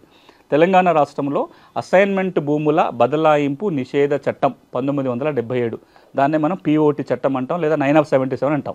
ఈ చట్టం ఏమంటుందంటే అసైనీలు భూముల అమ్మకాలు కొనుగోలు చేయడానికి అంటే వేరే వాళ్ళకి అమ్మడానికి వీల్లేదంటారు. దానికి ఒక ఎక్సెప్షన్ ఏంటంటే భూమి లేని పేద కుటుంబానికి చెందిన వ్యక్తి కనుక అసైన్మెంట్ భూమి కొంటే వాళ్ళకే లావణి పట్టా లేదా అసైన్మెంట్ పట్టా ఇవ్వాలి, ఇచ్చే అధికారం కలెక్టర్కి ఉంది. అది పిఓటి చట్టం కింద. అట్లా కనుక ఎవరైనా కలెక్టర్ దగ్గరికి పోయి లావణి పట్టా తెచ్చుకుంటే భూభారతి కింద పాస్బుక్ తెచ్చుకునే అవకాశం ఉంటుంది. కానీ ఈ రెండు కాకుండా ఒక మూడో అంశం ఉంది. అది రాష్ట్ర వ్యాప్తంగా పెద్ద చర్చ జరుగుతుంది. ప్రభుత్వం నిర్ణయం కూడా తీసుకోవాలి. అదేంటంటే అసైన్మెంట్ భూములకి అమ్ముకునే హక్కు కావాలని అడుగుతున్నారు. చాలా ఇదే పెద్ద సమస్య. మీరు భూభారతి మీద చర్చ జరిగిన ప్రతిసారి మీరు కింద కామెంట్లు కూడా చూడండి, ఎవరైనా వాటిలలో అన్నీ అడుగుతారు అసైన్మెంట్కి పట్టాలు ఇస్తారా, పట్టాలు ఇస్తారంటే. ఇప్పుడు నేను చెప్పింది ఏంది, అసైనీకి పాస్బుక్ ఇవ్వచ్చు, అసైనీ నుంచి పేదోడు కొనుక్కుంటే పాస్బుక్లు ఇవ్వచ్చు. కానీ ఇతర సందర్భంగా పూర్తి పట్ట హక్కులు ఇవ్వటం అనేది ఈ చట్ట పరిధిలో రాదు. పక్కనున్న కర్ణాటక రాష్ట్రం చట్టాన్ని మార్చుకుంది, గత సంవత్సరం ఆంధ్రప్రదేశ్లో మారింది. తెలంగాణలో చర్చ ఏంటంటే ఈ 25 లక్షల ఎకరాల అసైన్మెంట్ భూమికి పట్టా హక్కులు ఇవ్వాలి అని. దాని మీద ఇంకా ప్రభుత్వం నిర్ణయం తీసుకోలేదు. ఆ నిర్ణయం కనుక తీసుకుంటే అప్పుడు పట్టా హక్కులు వస్తాయి. ఓకే, నిర్ణయం తీసుకుంది అంటే ఎట్లా? పిఓటి చట్టపరిధి. ఇప్పుడు దీని మీద రెండు భిన్నాభిప్రాయాలు ఉన్నాయి. ఒక అభిప్రాయం ఏంటంటే అసైన్మెంట్ భూములు ఇచ్చి తరాలు గడిచిపోతుంది కదా, అప్పటి పరిస్థితుల్లో అమ్మకూడదని నియమం పెట్టడానికి ఒక అర్థం ఉంది. ఇప్పుడు వాళ్ళ ఇంట్లో ఏదైనా అవసరానికి అమ్ముకోవాలన్నా అమ్ముకోలేకపోతున్నారు, వాళ్ళ భూమి విలువలు తగ్గిపోతున్నాయి. కాబట్టి పక్కనున్న భూమి పట్టా భూమి అయితే ₹1,00,000 పోతుంది, అసైన్మెంట్ భూమి అంటే ₹1,00,000 కూడా అడగట్లేదు. కాబట్టి ఈ 25 లక్షల ఎకరాల భూమికి పట్టా భూమిగా మార్చాలి అని ఒక డిమాండ్. దానికి కాదనే వాళ్ళు ఏమంటారంటే ఈ అసైన్మెంట్ భూములు ఎక్కువగా ఉన్నాయే ఎస్సీ ఎస్టీ వాళ్ళ దగ్గర, ఎక్కువ భూమి వాళ్ళ చేతిలోనే ఉంది. మీరు అమ్ముకునే హక్కు కనుక ఇస్తే ఆ కొద్ది భూమి కూడా వాళ్ళ చేతిలో మిగలదు. కాబట్టి పూర్తి అమ్ముకునే హక్కు ఇప్పటికి కూడా ఇవ్వకూడదు అని కొంత వాదించే వాళ్ళు ఉన్నారు. ఈ రెండు భిన్నాభిప్రాయాల మధ్యలో ఇంకా ప్రభుత్వం ఏ నిర్ణయం తీసుకోలేదు. ఓకే, మీరు చెప్పిన అంశాలలోనే రిజిస్ట్రేషను మ్యూటేషన్ చేయించుకోవాలి అంటే సర్వే చేయించుకోవాలని అంటున్నారు. ఒకవేళ మరి ఇదంతా ప్రక్రియ జరగాలంటే సర్వే ఎవరు చేస్తారు? ఒకవేళ సర్వేలో ఇబ్బందులు వస్తే రిజిస్ట్రేషన్ మ్యూటేషన్ ఆగిపోతుందా? ఇలా రెండు అంశాలు. ఒకటి, మ్యాప్ ఎందుకు పెట్టారు, ఎందుకు పెట్టాల్సి వచ్చిందో మనం మాట్లాడుకున్నాం. రిజిస్ట్రేషన్ కంటే ముందు, మ్యూటేషన్ కంటే ముందు సర్వే చేయాలనే నియమం ఇప్పటిదాకా లేదు. కొత్తగా భూభారతి పెడుతుంది. పెట్టి ఏమంటుందంటే ఈ సర్వే మండల్ సర్వే చేయాల్సిన పని లేదు. ఇప్పుడు మనకు ప్రతి మండలానికో 2-3 మండలాలకు ఒక మండల్ సర్వేయర్ ఉన్నాడు. ఈ మండల్ సర్వేల కొరత ఉంది, వాళ్ళని సర్వే చేయమని అడగట్లా. రిజిస్ట్రేషన్ మ్యూటేషన్ జరిగిన తర్వాత రోలు మండల్ సర్వేది వస్తుంది. రిజిస్ట్రేషన్ మ్యూటేషన్ ముందు మ్యాప్ తయారు చేసే బాధ్యత ప్రభుత్వం లైసెన్స్డ్ సర్వేయర్ల మీద ఉంచబోతుంది. ఎవరు ఈ లైసెన్స్ సర్వేయర్లు అంటే ప్రభుత్వం సర్వే అకాడమీలో 1 సంవత్సరం పాటు శిక్షణ ఇచ్చి వాళ్ళకు ఒక లైసెన్స్ ఇస్తుంది. అంటే వాళ్ళకి అర్హత వస్తుంది సర్వే చేయడానికి. 2003లో ఈ విధానం వచ్చింది, లైసెన్స్ సర్వేల విధానం. కానీ పెద్దగా దానిలో ఉపయోగించుకోలే. ఈ రోజుకి తెలంగాణలో 1000-1500 మంది దాకా లైసెన్స్ సర్వేయర్లు ఉన్నారు. ఇప్పుడు ప్రభుత్వం ఏమంటుందంటే రాబోయే రోజుల్లో మరొక 6000 మంది లైసెన్స్ సర్వేలను తయారు చేయబోతున్నారు. ఆ మేరకు ట్రైనింగ్ కోసం అప్లికేషన్ కాల్ఫర్ చేశారు. ఈ 6 నుంచి 8000 మంది సర్వేయర్లు ఉంటే ప్రతి మండలంలో 3-4 ఉంటారు. వీళ్ళకి దరఖాస్తు పెట్టుకుంటే వాళ్ళు చేస్తారు ఈ పని. సో ఇది మండల సర్వేయర్ పని కాదు. ₹500 ₹1000 ఫీజు ఉండి చేస్తారు. ఇక్కడ ఇబ్బందులు 2 సమస్యలు వస్తున్నాయి. ఒకటి, ఈ లైసెన్స్ సర్వేయర్ కొలవడానికి పోయినప్పుడు పట్టదారు పాస్ పుస్తకంలో ఒక నెంబర్ ఉంది, తీరా కొలవడానికి పోతే ఆ నెంబర్ వేరే దాంట్లో వస్తుంది. పూర్తిగా వేరే దాంట్లో రావటము, లేదా కొంత నెంబర్ ఈ దీనిలో ఉండి కొంత వేరే దాంట్లో వచ్చినప్పుడు ఇప్పుడు ఈ సర్వే ఎట్లా చేస్తారు, రిజిస్ట్రేషన్ ఇబ్బంది అవుతుంది కదా అని ఒక అనుమానం వస్తుంది. రెండోది, గెటు తగాదాలు ఉన్నాయి. దీనికి చట్టం ఒక మార్గం, దీనికి గైడ్లైన్స్ కూడా రాబోతున్నాయి. ఈ చట్టం కూడా ఏమందంటే రూల్స్లో కూడా ఒక మాట చెప్పారు, ఈ లైసెన్స్ సర్వేల వ్యవస్థ తీసుకొస్తున్నప్పుడు పూర్తి గైడ్లైన్స్ వస్తాయి. కానీ ప్రిలిమినరీగా అనుకున్నది ఏంటంటే అసలు ఈ సమస్య రాకుండానే ఒక జాగ్రత్త ఉంది. అదేంటంటే ఈ సర్వేకి పోయినప్పుడు, అంటే లైసెన్స్ సర్వేయర్ భూమిపై కొలవడానికి పోయినప్పుడు ఆ భూమి నెంబర్ ఏంది ఏది చూడట్లా. ఆయన ఏం చూస్తాడు, మీరు అమ్ముతున్నది ఏంది, ఆయన కొంటున్నది ఏంటి. మీ హద్దులు అయితే మీకు తెలవాలి కదా. ఇప్పుడు నాకు 4 ఎకరాల భూమి ఉంది, అందులో 1 ఎకరం నేను వేణుగోపాల్ గారికి అమ్ముతున్నా. నేను ఏం అమ్ముతున్నానో మీరేం కొంటున్నారో మీకు తెలియకుండా కొంటే ఎట్లా? కనీసం మన ఇద్దరికైతే తెలవాలి కదా. మీరు హద్దులు చూపిస్తే ఆ లైసెన్స్ సర్వే ఆ హద్దులనే కొలుస్తాడు. కొలిచి ఇది జియో రెఫరెన్స్ మ్యాప్ వస్తుంది. అంటే అక్షాంశాలు రేఖాంశాలు ఫిక్స్ అయ్యి దానికి ఒక కొత్త నెంబర్ జనరేట్ అవుతుంది. ఆ కొత్త నెంబర్నే మనం భూధార్ నెంబర్ అంటున్నాం. ఉదాహరణ నెంబర్. అదే మరి అయితే ల్యాండ్ పార్సల్ ఐడెంటిఫికేషన్ నెంబర్ అనో భూధార్ నెంబర్ అని అంటాం. ఈ కొత్త నెంబర్ క్రియేట్ అయ్యి ఈ నెంబర్ ద్వారా మీకు పాస్బుక్లో ఉండే నెంబర్ వేరు ఉంటుంది, ఈ మ్యాప్లో నెంబర్ వేరు ఉంటుంది. ఈ మ్యాప్ తీసుకెళ్తే కనుక రిజిస్ట్రేషన్ అయిపోతుంది. ఒకవేళ నిజంగా గెట్టు తగాద ఉందనుకోండి, గెట్టు తగాద ఉంటే ముందు పరిష్కారం చేసుకోవాలి కదా. గెట్టు తగాదలున్న భూమి కొనుక్కుంటే ఎట్లా? సో ముందు ఆ గెట్టు తగాద పరిష్కారం కావాలి. 98% 99% తగాదాలు రావు. ఎందుకు అంటే ఇది కొత్త నెంబర్ జనరేట్ అవుతుంది కాబట్టి వైవాడ్ కబ్జా కేసులు ఈ నెంబర్లో కొంచెం ఉంది, ఆ నెంబర్లో కొంచెం ఉంది, ఒక ప్రస్తావన రాకుండానే ఈ సర్వే చేయడానికి అవకాశం ఉంది. దానికి పూర్తి విధి విధానాలు రాబోయే రోజుల్లో ప్రభుత్వం ఇవ్వబోతుంది. ఇప్పుడు అంటే ఈ ధరణిలో ప్రతి భూ కమతానికి సర్వే సబ్ డివిజన్ ఉంటుంది. ఆ స్థానంలో భూ ఆధార్ ఇస్తానంటున్నారు. ఇస్తే ఎలా, దీని ప్రక్రియ ఎలా చేస్తారు? ఇప్పుడు మనకు భూమికి ఏం నెంబర్లు ఉన్నాయి? Survey number, sub division number ఉంటుంది. సర్వే నెంబర్కి మ్యాప్ ఉంటుంది, కానీ చాలా వరకు సబ్ డివిజన్ నెంబర్కి మ్యాప్ లేవు. అవన్నీ నోషనల్ సబ్ డివిజన్స్. ఓ 10 ఎకరాల ఒక నెంబర్లో ఉంటే బై 1 బై 2 లేదా బై ఆ ఊ అని రాసుకుంటూ నెంబర్ లేచిన తప్ప వాటికి రికార్డు లేదు. ఇప్పుడు ప్రతి కమతానికి ఒక ప్రత్యేక గుర్తింపు సంఖ్య ఇవ్వాలి అని ఒక నిర్ణయం. ఈ రోజున మీరు ఏ గ్రామం చెప్పి పలానా గ్రామంలో సర్వే నెంబర్ 6 ఏదంటే పట్టదారు ఒక నెంబర్ చూపిస్తాడు, సర్వేయర్ పోతే ఇంకో నెంబర్ చూపిస్తాడు, నాలంటోడు పోయి చూస్తే ఇది కాదు ఇంకో నెంబర్ అని చెప్తుంటాం. దేనికి ఫైనాలిటీ లేదు. కానీ మనం ఈరోజు చూడండి, మనం ఈ స్టూడియోకి వచ్చి మాట్లాడుతున్నాము. ఇక్కడ రావాలంటే మీరు ఒక లొకేషన్ పంపించారు, నేను ఇక్కడ రాగలిగిన. పలానా షామీర్పేట సర్వే నెంబర్ 6 అంటే మీరు పోయి గుర్తుపట్టగలుగుతారా? అది రావాలి అని. అది కనుక వస్తే చాలా వివాదాలు రాకుండా పోతాయి. ఎట్లా జరగాలి అంటే భూమి కొలవాలి, దానికి లాంగిట్యూడ్ లాటిట్యూడ్ ఫిక్స్ చేయాలి, ఒక కొత్త నెంబర్ ఇవ్వాలి. అది ఇచ్చే ప్రక్రియనే భూ ఆధారు లేదా భూదారు లేదా ఎలా land parcel unique identification number అంటాం. ఇది కేంద్ర ప్రభుత్వం దేశవ్యాప్తంగా తేవాలని ప్రయత్నం జరుగుతుంది. తెలంగాణలో ఆ విధంగా ప్రతి భూకమతానికి ఒక ప్రత్యేక నెంబర్ ఇచ్చే వెసులుబాటు మనం భూభారతి చట్టంలో ఇస్తున్నాం. అంటే మీరు సర్వే నెంబర్ కొడితే మనకు ఆ లొకేషన్ రావాలి. అంటే సర్వే నెంబర్ ప్లేస్లో ఇప్పుడు భూధార్ నెంబర్ కొడతాం. సో ఇప్పుడు మనకు సాధారణంగా హోటల్స్ అవి పేర్లు కొడితే మనకు లొకేషన్ వస్తుంది. సో ప్రతి విలేజ్లో ఆ కమతం నెంబర్ కొడితే లొకేషన్ రావాలి. ఈ ప్రక్రియ మీరు చేయబోతున్నాం. దానికి చట్టబద్ధత మనకు భూభారతిలో ఉంటుంది. ప్రతి భూ యజమానికి భూ ఆధార్ ఇస్తామంటున్నారు. అదేవిధంగా ఇప్పుడు సర్వే నెంబర్లతో ఖాతాలతో పట్టా పాస్ పుస్తకాలు ఉన్నాయి. మళ్ళీ అవి ఏమవుతాయి? ఇప్పుడు భూభారతిలో 2 నెంబర్ల గురించి మాట్లాడుతున్నాం. Bhudhaar number, Bhudhaar card. మనం ఇంతకుముందు మాట్లాడుకుందేమో ప్రతి కమతానికి భూధార్ నంబరు. ఒక రైతుకు 4 చోట్ల భూమి ఉంటే 4 నెంబర్లు వస్తాయి. ఇప్పుడు మీకు ఊళ్ళో ఒక 4 చోట్ల పార్సల్స్ ఉన్నాయంటే ఎన్ని కమతాలు ఉంటే అన్ని భూధార్ నెంబర్లు వస్తాయి. అంటే సర్వే సబ్ డివిజన్ నెంబర్ స్థానంలో భూధార్ నెంబర్ వస్తుంది. అది మనం కొత్తగా కొలతలు కొలిసి అక్షాంశాలు రేఖాంశాలు ఫిక్స్ చేసి ప్రతి కమతానికి ఒక నెంబర్ ఇస్తాం. భూధార్ కార్డు ఏంటంటే మీకు ఎన్ని చోట్ల భూమి ఉన్నా ఆ నెంబర్లన్నీ కలిపి ఒక కార్డులో, మనకు ఎట్లయితే ఆధార్ కార్డు ఉందో అట్లాగే భూధార్ కార్డు, ఆ అన్ని కమతాల వివరాలన్నీ కూడా ఒకే కార్డులో వస్తాయి. ఒకటే కార్డులో. దాన్ని మనం భూధార్ కార్డు అంటున్నాం. ఇది పాస్ పుస్తకం స్థానంలో భూధార్ కార్డు. ఇప్పటికైతే పాస్ పుస్తకాలు రద్దు కావు, కానీ పాస్ పుస్తకం ఉన్న ప్రతి వ్యక్తికి భూధార్ కార్డు ఇవ్వాలనే నిర్ణయం ప్రభుత్వం తీసుకుంది. సో పట్టా పాస్ పుస్తకాలకు ఎటువంటి సంబంధం లేదు. ఇది కొత్తగా జారీ అవుతుంటాయి. ఎన్ని పట్టా పాస్ పుస్తకాలు కమతాలు ఉంటాయో భూ ఆధార్ కార్డులో ఉంటాయి. మనిషికి ఒక భూధార్ కార్డు అసలు అన్ని వివరాలు ఉంటాయి. ఇక్కడ మనం అర్థం చేసుకోవాల్సింది ఏంటంటే ఆధార్ కార్డు ఎట్లానో భూధార్ కార్డు అట్లా మీకు ఎన్ని కమతాలున్నా దాంట్లో నమోదు అయిపోతూ వస్తుంటాయి. ఈ భూధార్ కార్డులో కూడా 2 రకాలు ఉన్నాయి. Temporary Bhudhaar card, permanent Bhudhaar card అని 2 చెప్తుంది భూభారతి చట్టం.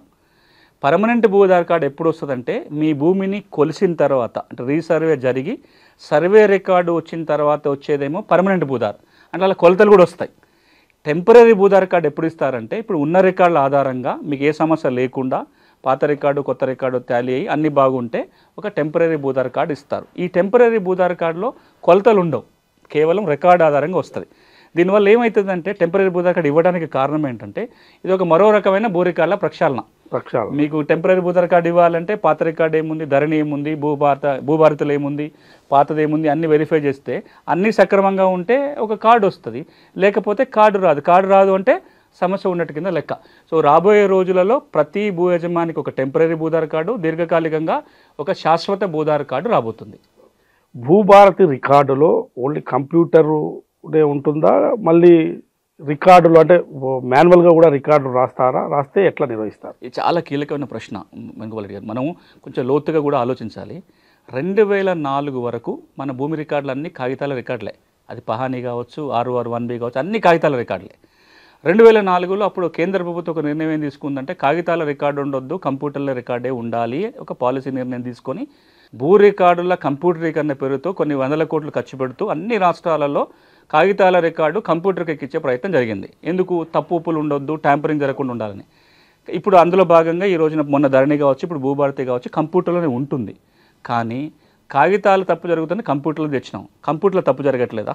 కంప్యూటర్లో ట్యాంపరింగ్ జరగలేదా? మనం ఎన్ని విన్నాం గత 5 ఏళ్ళుగా. నాకు పాస్బుక్ ఉంది, నా పేరు ధరణిలో ఉంది, తెల్లారి మాయమైపోయింది, ఒక కొంత ఎకరం మాయమైపోయింది. ఎట్లా మనం ఏం చెప్పినాం? థంబ్ ఇంప్రెషన్ పెడితే తప్ప మీ రికార్డు మారదు అని ఒక పక్కన అంటూనే రికార్డులు మారుతున్నాయి. మరి కంప్యూటర్లో తప్పు జరిగితే ఎట్లా అని ఒక ఆలోచనతోటి భూభారతి చట్టం ఏమంటుందంటే ప్రతి సంవత్సరం ఒక్కసారి కంప్యూటర్ రికార్డుని ప్రింట్ తీసి సంతకాలు పెట్టి దాచిపెట్టాలి అంటుంది. కట్ ఆఫ్ డేట్ ఏంది? డిసెంబర్ 31 మధ్యరాత్రి కట్ ఆఫ్. డిసెంబర్ 31 మధ్యరాత్రి 12 గంటలకి రికార్డులు ఏది ఉంటే అది ఫీజు అవుతుంది. దాన్ని మనం ప్రింట్ తీసి ఒక కాపీ దాచిపెడతాం.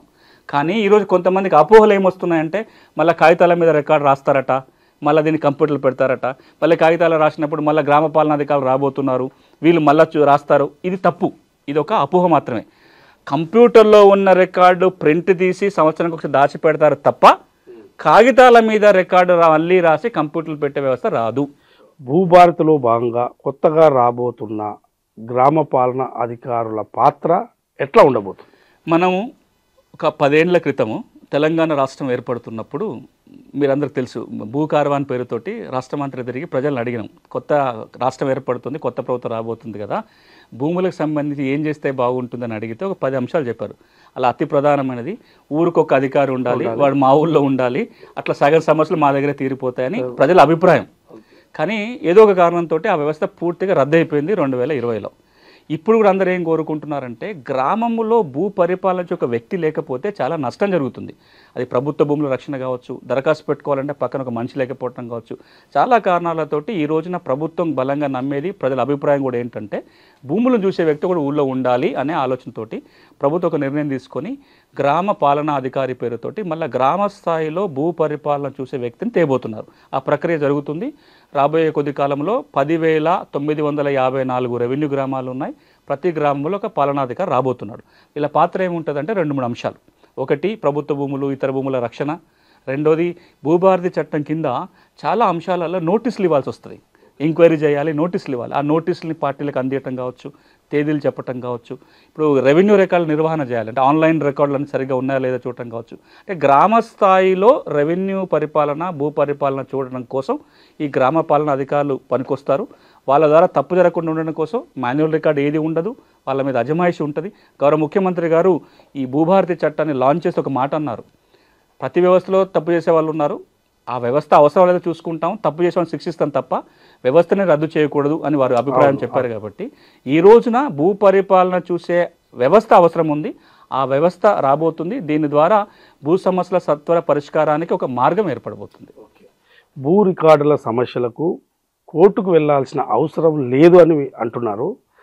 సో మరి భూభారతి చట్టంలో దీని పరిష్కారానికి ఎలాంటి అప్పీల్ వ్యవస్థ ఉన్నది? ఇప్పుడు ధరణి చట్టం వచ్చేంత వరకు రికార్డులో తప్పులు ఉంటే రెవెన్యూ యంత్రాంగమే పరిష్కారం చేయాలి, అప్పీల్ వ్యవస్థ అక్కడే ఉండాలి. యాజమాన్య హక్కుల వివాదం, ఓనర్షిప్ డిస్ప్యూట్ అంటాం, ఆ భూమి నీదా నాదా అనే కొట్లాట వస్తే సివిల్ కోర్టుకు వెళ్ళాలి. ధరణి వచ్చినాక ఏమైందంటే కేవలం ఓనర్షిప్ డిస్ప్యూట్ మాత్రం కాదు, రికార్డులో జరిగిన పొరపాట్లో కూడా కోర్టుకు వెళ్లాల్సిన పరిస్థితి ధరణి కల్పించింది. మీరు 2020 నుంచి ఈ రోజు వరకు సివిల్ కోర్టుల కేసుల సంఖ్య ఒకసారి పరిశీలించి చూడండి. తెలంగాణ రాష్ట్రంలో ఉన్న సివిల్ కోర్టులలో ధరణి రాకముందు ఎన్ని కేసులు ఉండేటివి, ధరణి వచ్చిన తర్వాత కేసులు ఎన్ని ఉన్నాయి? సింపుల్, నాకున్న అభిప్రాయం, నాకున్న ఇన్ఫర్మేషన్ ప్రకారం కూడా ఒకప్పుడు ఒక సివిల్ కోర్టులో రోజుకు 1-2 టైటిల్ సూట్స్ పడితే చాలా ఎక్కువ కింద లెక్క. యాజమాన్య హక్కుల వివాదం ఉండే కేసులు ఒక 1-2 ఇంజక్షన్ సూట్లు పడితే 10 మించి కాదు. ఈ రోజున మీరు ఏ సివిల్ కోర్టుకు పోయినా రోజు 5-10 టైటిల్ సూట్స్ పడుతున్నాయి. ఎందుకు పడుతున్నాయంటే నా రికార్డులో స్పెల్లింగ్ మిస్టేక్ తప్పు ఉందని, నా సర్వే నెంబర్ మాయమైందని, నా భూమి వేరే వారి పేరుతో ఎక్కించిందని, ఇట్లాంటి డిస్ప్యూట్స్ అన్నీ కూడా సివిల్ కోర్టుకు వస్తున్నాయి. ఇప్పుడు భూభారతి చట్టం ఏమంటుందంటే చాలా స్పష్టంగా చట్టంలో పేర్కొన్న మాట, భూమి యాజమాన్య హక్కుల వివాదం ఉంటేనే కోర్టుకు వెళ్ళాలి. రికార్డులో తప్పులుంటే రికార్డు ప్రభుత్వమే నిర్వహిస్తుంది కాబట్టి ప్రభుత్వ అధికారులే వాటిని పరిష్కరిస్తారు అని చెబుతూ, ఏంటి అప్పీల్ వ్యవస్థ? 2 అంచెల అప్పీల్ వ్యవస్థ ఉంది. మ్యూటేషను ఇటు తహసీల్దారు అటు ఆర్డీఓ చేస్తున్నాడు కాబట్టి తహసీల్దార్ చేసిన మ్యూటేషన్ మీద అభ్యంతరం ఉంటే ఆర్డీఓకి ఒక ఫస్ట్ అప్పీలు, కలెక్టర్కి సెకండ్ అప్పీలు. ఆర్డీఓ చేసిన మ్యూటేషన్ మీద అభ్యంతరాలు ఉంటే కలెక్టర్కి ఫస్ట్ అప్పీలు, జిల్లా స్థాయిలో ల్యాండ్ ట్రిబ్యునల్ రాబోతుంది, ల్యాండ్ ట్రిబ్యునల్కు వెళ్ళడానికి అవకాశం కల్పిస్తుంది. అంటే ఒక రెండంచెల అప్పీల్ వ్యవస్థ రెవెన్యూ యంత్రాంగంలో ఉంటుంది. ఒక్క మాట మనం అర్థం చేసుకోవాల్సింది, ఈ రికార్డు ఎవరు రాస్తున్నారు? ప్రభుత్వ అధికారులు రాస్తున్నారు. ఎందుకు రాస్తున్నారు? ప్రభుత్వ లెక్కల కోసం, ప్రభుత్వం ఇచ్చే బెనిఫిట్లు అందించడానికి కోసం రాస్తున్నారు. ఈ రికార్డులో ఉన్నంత మాత్రం నేను ఓనర్ అని గ్యారంటీ కాదు కదా, ఇంకా అట్లాంటి చట్టాలు లేవు.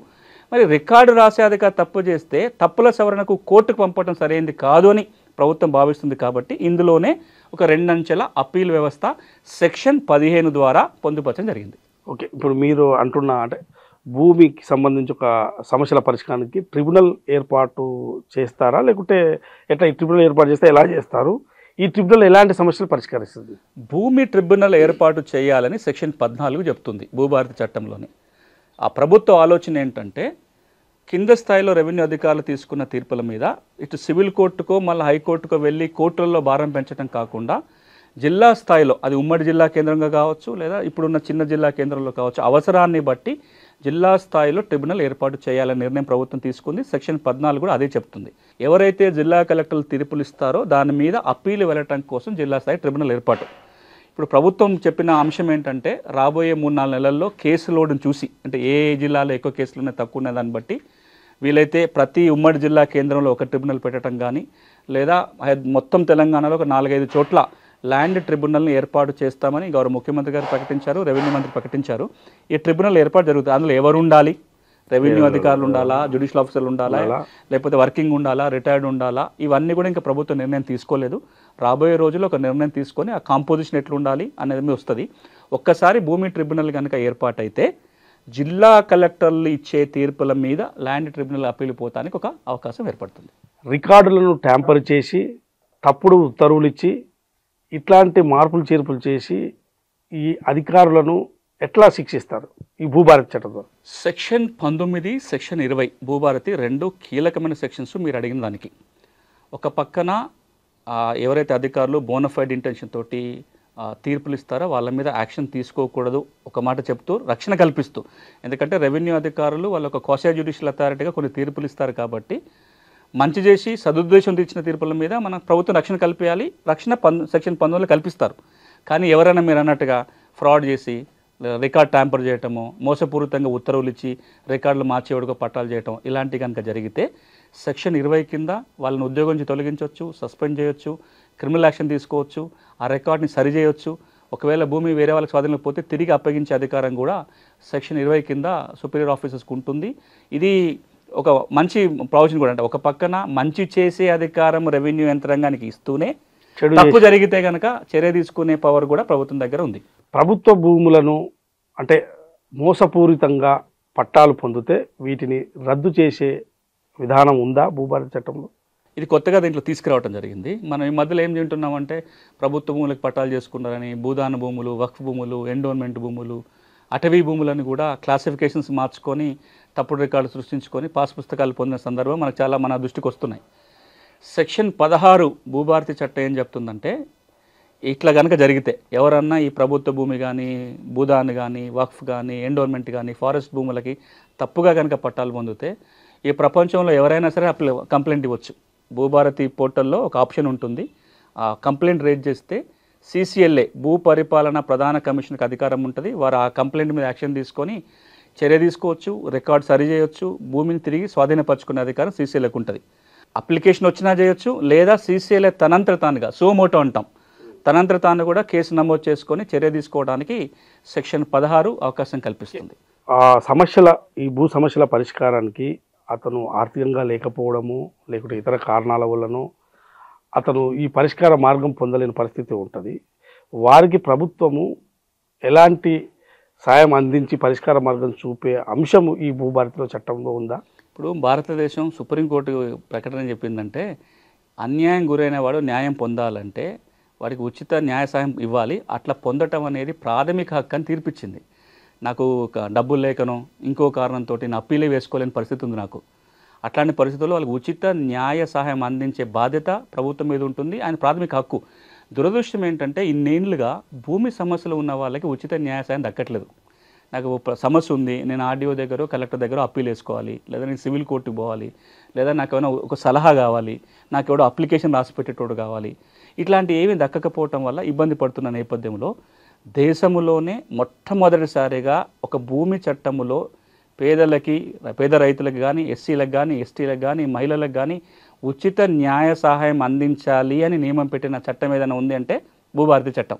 దీంట్లో స్పష్టంగా ఏం పేర్కొన్నారు, ఇప్పుడు నేను చెప్పిన వర్గాలు ఎవరైనా కానీ, ఎస్సీలు, ఎస్టీలు, మహిళలు, పేద కుటుంబాల వాళ్ళు ఎవరైనా సరే అప్పీలు వెళ్ళలేకపోయినా లేదా వాళ్ళకి సలహాలు కావాల్సి వచ్చినా రెవెన్యూ అధికారే ఉచిత న్యాయ సహాయం అందించాలి. ఎట్లా అందించాలి అంటే, ఒకటి, ఈ ఉచిత సహాయం అందించడానికి ఒక వ్యవస్థ ఉంది, లీగల్ సర్వీస్ అథారిటీ అని. వాళ్ళ కోఆర్డినేషన్ ద్వారా లీగల్ ఎయిడ్ ఇప్పించాలి, లేదా ఈ ఉమ్మడి ఆంధ్రప్రదేశ్ రాష్ట్రంలో దేశంలో ఎక్కడా లేనట్టుగా పారాలీగల్ వ్యవస్థ తీసుకొచ్చి ప్రతి జిల్లాలో భూమి కేంద్రాలు పెట్టి ఉచిత సహాయం అందించే ఏర్పాటు డిఆర్డీఏలో ఉండే సెర్పు సంస్థ ద్వారా, వాళ్ళ ద్వారానైనా సరే ఉచిత న్యాయ సహాయం అందించాలి.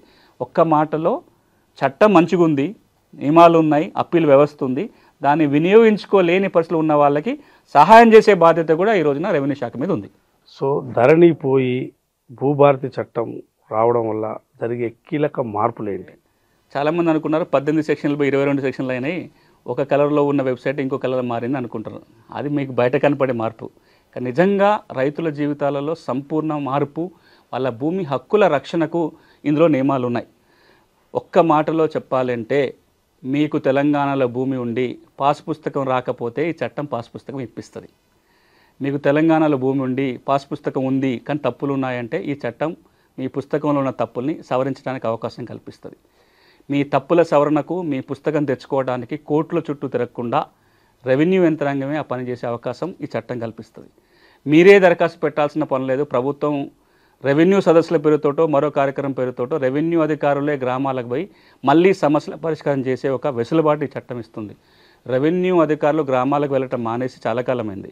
గడిచిన 10 ఏళ్ళుగా చూస్తే ఒకే ఒక్కసారి రెవెన్యూ యంత్రాంగం గ్రామానికి వెళ్ళింది. 2017లో భూరికాల ప్రక్షాళన చేసినప్పుడు తప్ప 2014 నుంచి 2025 11 ఏళ్ల కాలంలో రెవెన్యూ సిబ్బంది గ్రామాలకు పోయింది ఎక్కడ? అంతకంటే ముందు సంవత్సరానికి ఒకసారి ఏదో ఒక కార్యక్రమంతో రెవెన్యూ సిబ్బంది గ్రామాలకు పోయేది. ఈ చట్టం ద్వారా రెవెన్యూ అధికారులు గ్రామాలకు పోతారు, పరిష్కారం చేస్తారు. అన్నిటికంటే కీలకం, ఒకప్పుడు అంటే ఈ చట్టాలు గోలా కాగితాలు లేనప్పుడు 100 ఏళ్ళు వెనక్కో 150 ఏళ్ళు వెనక్కి పోతే మీకు భూమి ఉందా, దున్నుకున్నారా, సంతోషం, మీ భూమి ఎడిగిపోతే మీరే యజమాని. ఆ తర్వాత మీ చేతిలో శిస్తు కాగితం ఉంటే మీకు భూమి ఉన్నట్టు. ఈ రోజున ఎట్లాంటి పరిస్థితి అంటే, మీరు ఆర్ఓఆర్లో ఉంటేనే మీకు భూమి ఉన్నట్టు. నిజంగా భూమి ఉండి కూడా ఆర్ఓఆర్లో లేకపోతే మీకు ఏ బెనిఫిట్లు రావు. భూభారతి చట్టం ఏమంటుందంటే, తెలంగాణలో భూమి ఉన్న వాళ్ళ ప్రతి వ్యక్తి పేరు రికార్డులో వస్తుంది, రికార్డులో ఉన్న వాళ్ళందరికీ పాస్బుక్ వస్తుంది. మీ భూములకి భద్రత కల్పించే ఏర్పాటు భూభారతి ద్వారా జరిగింది. కానీ ఇక్కడ ఒకటి అర్థం చేసుకోవాలి మనం, వీటన్నిటికీ చట్టం వచ్చింది. చట్టం అమలు చేయడం కోసం యంత్రాంగాన్ని సంసిద్ధత చేస్తుంది ప్రభుత్వం. చట్టాన్ని ప్రజలకు తెలియజెప్పే ప్రయత్నం కూడా చేస్తుంది. అది ఇంకా చాలా కీలకమైన అంశం. చట్టాన్ని ప్రజలకు చెప్పాలని కూడా చట్టంలో రాసిపెట్టాం. ఎందుకంటే చట్టం ప్రజలకు తెలియకపోతే వాడుకోకపోతే ఇబ్బంది అవుతుంది. ఇప్పుడు జరగాల్సిన ప్రక్రియ ఏంటంటే, ఈ చట్టాన్ని రెవెన్యూ యంత్రాంగం పకడ్బందీగా అమలు చేయటం ఒక పక్కన, రైతులు దీన్ని వాడుకోవటం మొదలు పెట్టాలి. ఇప్పుడు నా పొలం దూరం నుంచి ఒక కాలువ పోతుంది, నీళ్ళ కాలువ పోతుంది. ఆ కాలువలో నీళ్ళు నా పొలానికి రావాలంటే నేను ఒక పైప్ అన్న వేసుకోవాలి, నా పొలం కాలువ దూవుకోవాలి. ఆ నీళ్ళు ఆటోమేటిక్గా నా పొలానికి రావు. భూభారతి చట్టం కూడా చట్టం వచ్చింది, ప్రభుత్వం కృషి చేస్తుంది, మంచి నియమాలు దీంట్లో ఉన్నాయి. దీన్ని వినియోగించుకొని నేను లబ్ధి పొందాలంటే నేను కూడా కొంత తెలుసుకోవాలి, నేను కూడా అడగటం మొదలు పెట్టాలి. మామూలుగా పోయి తహసీల్దార్ని అడగటం వేరు. ఇప్పుడు మనం మాట్లాడిన అంశాలను కనుక చెప్పి పలానా సెక్షన్ ప్రకారం నాకు ఈ సమస్య తీర్చాలని అడిగితే కనుక ఫలితాలు వస్తాయి. సో నేను తెలంగాణ రైతాంగానికి విజ్ఞప్తి ఏంటంటే, ఓ చట్టం వచ్చింది, ఓ మంచి చట్టం వచ్చింది, దీన్ని వినియోగించుకొని హక్కుల చిక్కుల నుంచి బయటపడే ప్రయత్నం చేయాలి. సో ఓవరాల్గా ఈ భూభారతి చట్టం అమలు చేయడానికి ప్రభుత్వం ఎలాంటి చర్యలు తీసుకుంటుంది? ఇప్పటి వరకు 14వ తారీఖున చట్టం అమల్లోకి వచ్చింది. ఏప్రిల్ 14 అంబేద్కర్ గారి జయంతి సందర్భంగా చట్టం అమల్లోకి వచ్చింది. 2 చర్యలు ఇప్పుడు కొనసాగుతున్నాయి. ఒకటి, చట్టాన్ని రైతుకు చెప్పే ప్రయత్నం జరుగుతుంది. మండల కేంద్రాలలో కలెక్టర్ల ఆధ్వర్యంలోనే అవగాహన సదస్సులు ఏర్పాటు జరిగి చట్టం చెప్తున్నారు. గౌరవ ముఖ్యమంత్రి గారు పర్సనల్గా ఆదేశాలు ఇచ్చారు. ప్రతి జిల్లా కలెక్టరు మండల స్థాయిలో జరిగే సదస్సుకు వాళ్ళు స్వయంగా వెళ్ళాలి, వెళ్ళటం కాదు అక్కడ ఉండి ఓ ప్రొజెక్టరో బోర్డో పెట్టుకోవాలి, చట్టాన్ని కలెక్టర్లే చెప్పాలని ఆదేశాలు ఇచ్చారు. మీరు చూశారు, ఒక 15 రోజుల పాటు మండల కేంద్రాలలో కలెక్టర్లే పోయి చట్టాన్ని చెప్పే ప్రయత్నం చేశారు. దానికి తోడుగా ఆన్లైన్లో ఇబ్బంది ఉన్న వాళ్ళు దరఖాస్తు పెట్టేదాకా మనం ఎందుకు చూడాలి, మనమే అంటే ప్రభుత్వమే గ్రామాలకు వెళ్ళి దరఖాస్తులు తీసుకోవాలి అనే ఒక ఆలోచనతోటి రెవెన్యూ సదస్సులు నిర్వహించాలని నిర్ణయం తీసుకొని 4 మండలాల్లో పైలట్ కార్యక్రమం పూర్తయింది. ఇప్పుడు 28 మండలాలలో జిల్లాకు ఒక మండలం చొప్పున పైలట్ కార్యక్రమం నడుస్తుంది. ఈ 32 మండలాలలో రెవెన్యూ సదస్సులు నిర్వహించి సమస్యలు ఉన్న వాళ్ళ దగ్గర నుంచి ప్రభుత్వం ఒక దరఖాస్తు తీసుకుంటుంది. దానికి ఒక నమూనా తయారైంది. అది యాచారం మండలంలో టెస్ట్ చేసిన ఒక నమూనానే ఇప్పుడు రాష్ట్రమంతటా ఉపయోగించడం జరుగుతుంది. 2 పేజీలు ఉంటుంది, సింపుల్ అప్లికేషన్ ఫామ్. మీరు మీ వివరాలు, ఫోన్ నెంబర్ నింపి మీకు ఏ రకమైన సమస్య ఉందో టిక్ పెడితే చాలు, కాగితాలు ఉంటే రెవెన్యూ అధికారులు పరిష్కారం చేస్తారు. ఇక జూన్ 2 నుంచి ఆగస్టు 15 వరకు రాష్ట్రంలో ఉన్న అన్ని రెవెన్యూ గ్రామాలలో రెవెన్యూ సదస్సులు జరగబోతున్నాయి. అక్కడ ఉన్న రైతులు అప్లికేషన్ పెట్టుకుంటే రెవెన్యూ సిబ్బంది గ్రామంలోనే పరిష్కారం చేయబోతున్నారు. ఇది ప్రభుత్వం తీసుకున్న ఒక యాక్షన్ ప్లాన్. ఈ భూభారతి చట్టాన్ని రైతుకు చుట్టమయ్యేలాగా చేసే ఒక ప్రయత్నం. భూ సమస్యల పరిష్కారానికి రెవెన్యూ సదస్సులు నిర్వహిస్తామంటున్నారు. ఎప్పటి నుంచి నిర్వహిస్తారు? సమస్యలు ఎట్లా పరిష్కరిస్తారు? ఇప్పుడు మనం ఇంతకుముందు మాట్లాడుకున్నట్టుగా ఇప్పుడు పైలట్ జరుగుతుంది. 4 మండలాల మొదటి పైలట్ 15 రోజులు అయిపోయింది. 28 మండలాలు, జిల్లాకు ఒక మండలం పైలట్ మే నెల అంతా జరుగుతుంది. జూన్ 2 నుంచి ఆగస్టు 15 వరకు రాష్ట్ర వ్యాప్తంగా అన్ని రెవెన్యూ గ్రామాలలో రెవెన్యూ సదస్సు జరుగుతుంది. ఈ రెవెన్యూ సదస్సులో జరిగే ప్రక్రియ ఏంటంటే ఒక 2 పేజీల దరఖాస్తు నమూనా తయారై అన్ని జిల్లాలకు పంపడం జరిగింది. ఆ రెవెన్యూ సదస్సు జరిగినప్పుడు కావాల్సిన అన్ని దరఖాస్తు ఫారములు పెట్టుకొని రెవెన్యూ టీం గ్రామంలో కూర్చుంటుంది. అది 1 రోజు కావచ్చు, 4 రోజులు కావచ్చు, ఎన్ని రోజులు అవసరం ఉంటే అన్ని రోజులు. ఎవరికి సమస్య ఉన్నా వాళ్ళు వెళ్ళి ఆ అప్లికేషన్ ఫామ్ నింపితే ఆ అప్లికేషన్ ఫామ్స్ అన్నీ కూడా రెవెన్యూ అధికారులు పెట్టుకుంటారు. ప్రతి దరఖాస్తు మీద ప్రాసెస్ జరుగుతుంది. దాన్ని అధ్యయనం చేయటము, నోటీసులు ఇవ్వాల్సి వస్తే నోటీసులు ఇవ్వటము, విచారణ చేయటం చేసి ఆగస్టు 15 నాటికి అన్ని రెవెన్యూ గ్రామాలలో సమస్యల పరిష్కారం చేసి వాళ్ళ చేతిలో ఉత్తర్వుల కాపీ పెట్టాలనేది ప్రభుత్వ నిర్ణయం. ఆ ఉత్తర్వుల ఆధారంగా భూభారతిలో మార్పు కూడా వస్తుంది. ఇది ప్రక్రియ.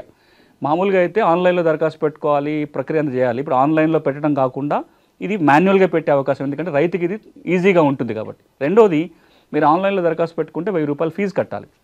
రెవెన్యూ సదస్సులలో రూపాయి ఫీజు కట్టాల్సిన పర్లేదు.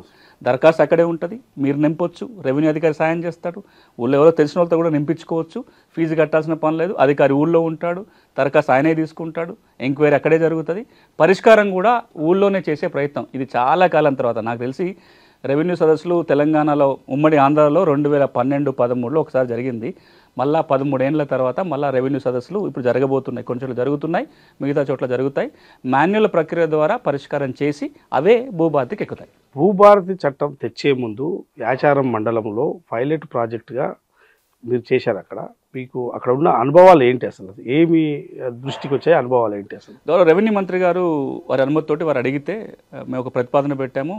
మనము ధరణి సమస్యల అధ్యయనం కోసం, అదేవిధంగా కొత్త చట్టానికి ఇది ఉపయోగపడుతున్న ప్రక్రియ అని గౌరవ ముఖ్యమంత్రి గారి ఆదేశాలతోటి లీవ్ సంస్థ తరపున, లీవ్ సంస్థకి అధ్యక్షుడు ఉన్నా, దేశంలోనే మొట్టమొదటిసారి చట్టాన్ని రైతుకు చుట్టం చేయడం కోసం ఒక సంస్థ స్టార్ట్ చేసాం. దీన్ని legal empowerment and assistance for farmer society అంటాం. ఈ సంస్థ ద్వారా యాచారం మండలంలో ఉన్న 10 గ్రామాలలో ప్రతి గ్రామంలో భూ న్యాయ శిబిరం పెట్టాం.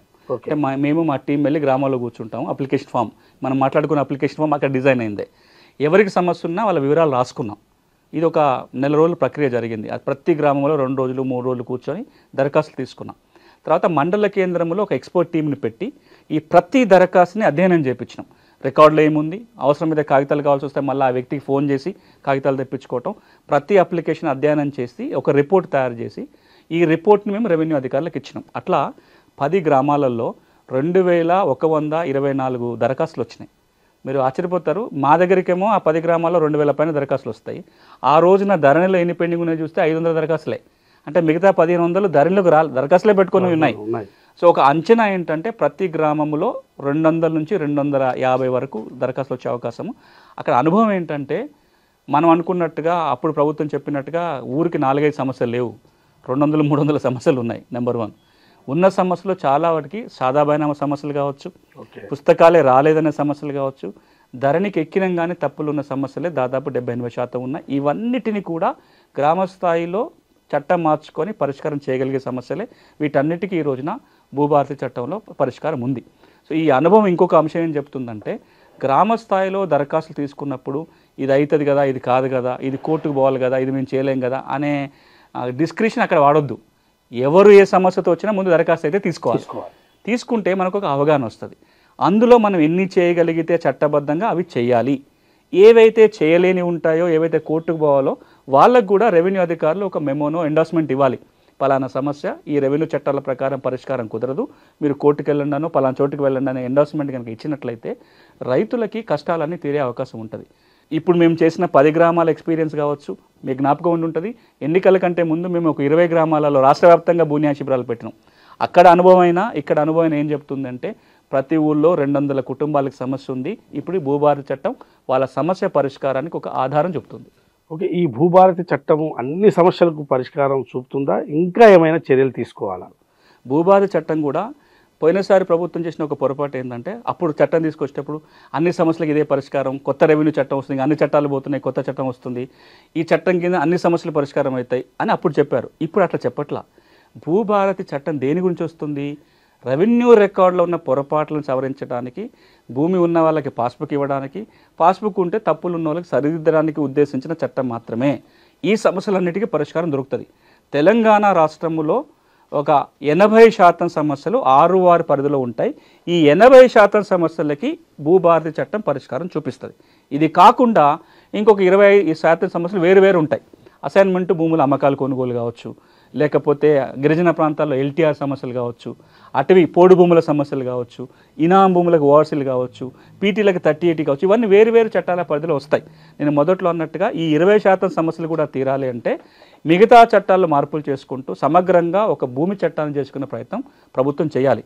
2016లో ఒక గోల్డెన్ ఆపర్చునిటీ తెలంగాణ ప్రభుత్వానికి వచ్చి ఉండే చట్టాలు సవరించుకోవడం. ఎందుకంటే తెలంగాణ రాష్ట్రం ఏర్పడినప్పుడు స్టేట్ రీఆర్గనైజేషన్ చట్ట ప్రకారము ఉమ్మడి రాష్ట్రంలో చేసిన చట్టాలు తెలంగాణకి 2 సంవత్సరాలకే వ్యాలిడ్గా ఉంటాయి. 2 సంవత్సరాల లోపల చట్టం మార్చుకోవటము, కొత్త చట్టం తీసుకోవటం, మార్పులతో అడాప్ట్ చేసుకోవడం చేయాలి. 2016 జూన్ 2 నాటికి కొన్ని చట్టాలు మార్చుకోవడానికి అవకాశం ఉన్నా అప్పుడు ప్రభుత్వం ఏం చేసిందంటే అన్ని చట్టాలను పేరు మార్చుకొని మొత్తం అడాప్ట్ చేసుకున్నారు. ఈ చట్టాన్ని సవరించుకునే ప్రయత్నం జరగాలి. కేవలం ఒక 6వ చట్టం మాత్రమే మారింది. ఇప్పుడు ప్రభుత్వం కనుక మిగతా భూమి చట్టాలలో కూడా కొంచెం సవరణ తీసుకొచ్చి అన్ని చట్టాలు కలిపి ఒక సింగిల్ చట్టం చేసి రెవెన్యూ అడ్మినిస్ట్రేషన్ని గ్రామ స్థాయి నుంచి రాష్ట్ర స్థాయి వరకు కనుక పటిష్టం చేయగలిగితే మిగతా 20-30% సమస్యలను కూడా 1 సంవత్సరం 2 సంవత్సరాల కాలంలో పరిష్కారం చేయొచ్చు. ఇప్పటికే రెవెన్యూ మంత్రి గారు ఒక ప్రకటన చేశారు.